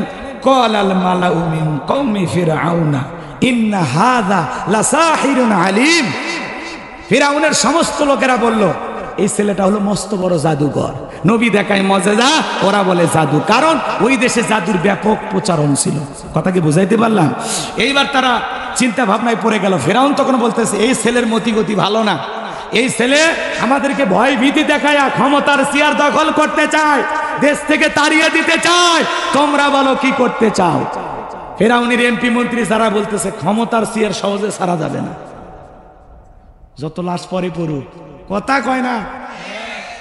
স্যার দেখেন স্যার, এটারে মারি, একটারে মারি, সারা একটাই মারা যায় স্যার, বাকিটা নড়ে না স্যার, আর কত গুলি করবো স্যার? এরপরে স্বরাষ্ট্রমন্ত্রীর অন্তরে মায়া হয় না, বলে আরো গুলি করো। এ কথা কয়, চিন্তা করা যায়? ভিডিও দেখাচ্ছে, স্যার একটাকে গুলি মারি স্যার, একটাই মরে স্যার, বাকিটা লড়ে না স্যার, বাকিটা যায় না স্যার, আমরা তো টেনশনে আছি স্যার, কি করবো স্যার? হেলিকপ্টার দিয়ে সারে গুলি, আর বলে পানি দিছি। কি মিথ্যা, কি মিথ্যা! সাদে শিশু খেলতে গেছে, মারা গেল কিভাবে? ওই গুলি আসলো কোথা থেকে? আসমান থেকে আল্লাহ ফেলাইছে। নাউজুবিল্লাহ। ক্ষমতার দাম্ভিকতায়, ক্ষমতার লোভে মানুষ কতটা পাষণ্ড হতে পারে আর কতটা বর্বর হতে পারে, ওদেরকে না দেখলে বিশ্বাস হতো না। এই স্বরাষ্ট্রমন্ত্রী আসাদুজ্জামান খান, যার দৈনিক হাদিয়া কারওয়ান বাজার থেকে চাঁদা উঠতো 2.5 কোটি টাকা প্রতিদিন।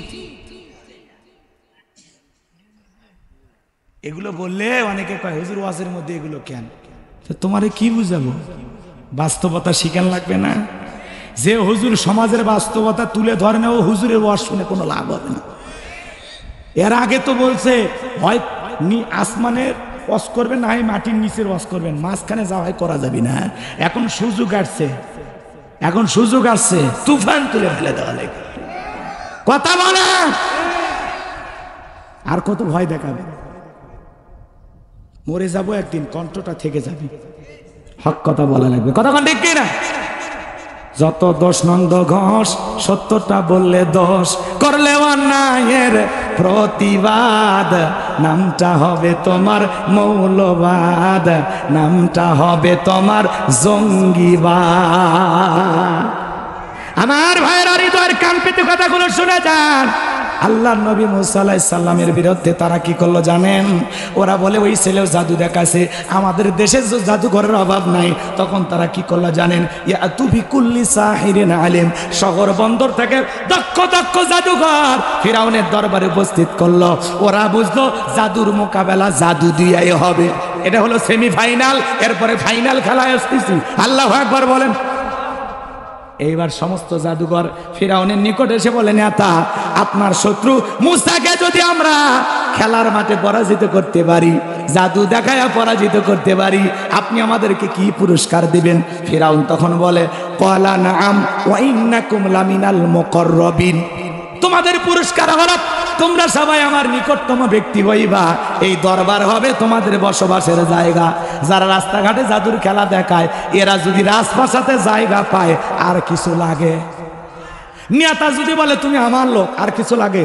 তাহলে ওই নেতার কথা রাতকে দিন করা যায়, দাড়ি টুপি এলাকে ফাঁসির দড়িতে ঝুলানো যায়, নিরপরাধ মানুষকে মিথ্যা মামলা দেওয়া যায়। কথা বলেন না কেন?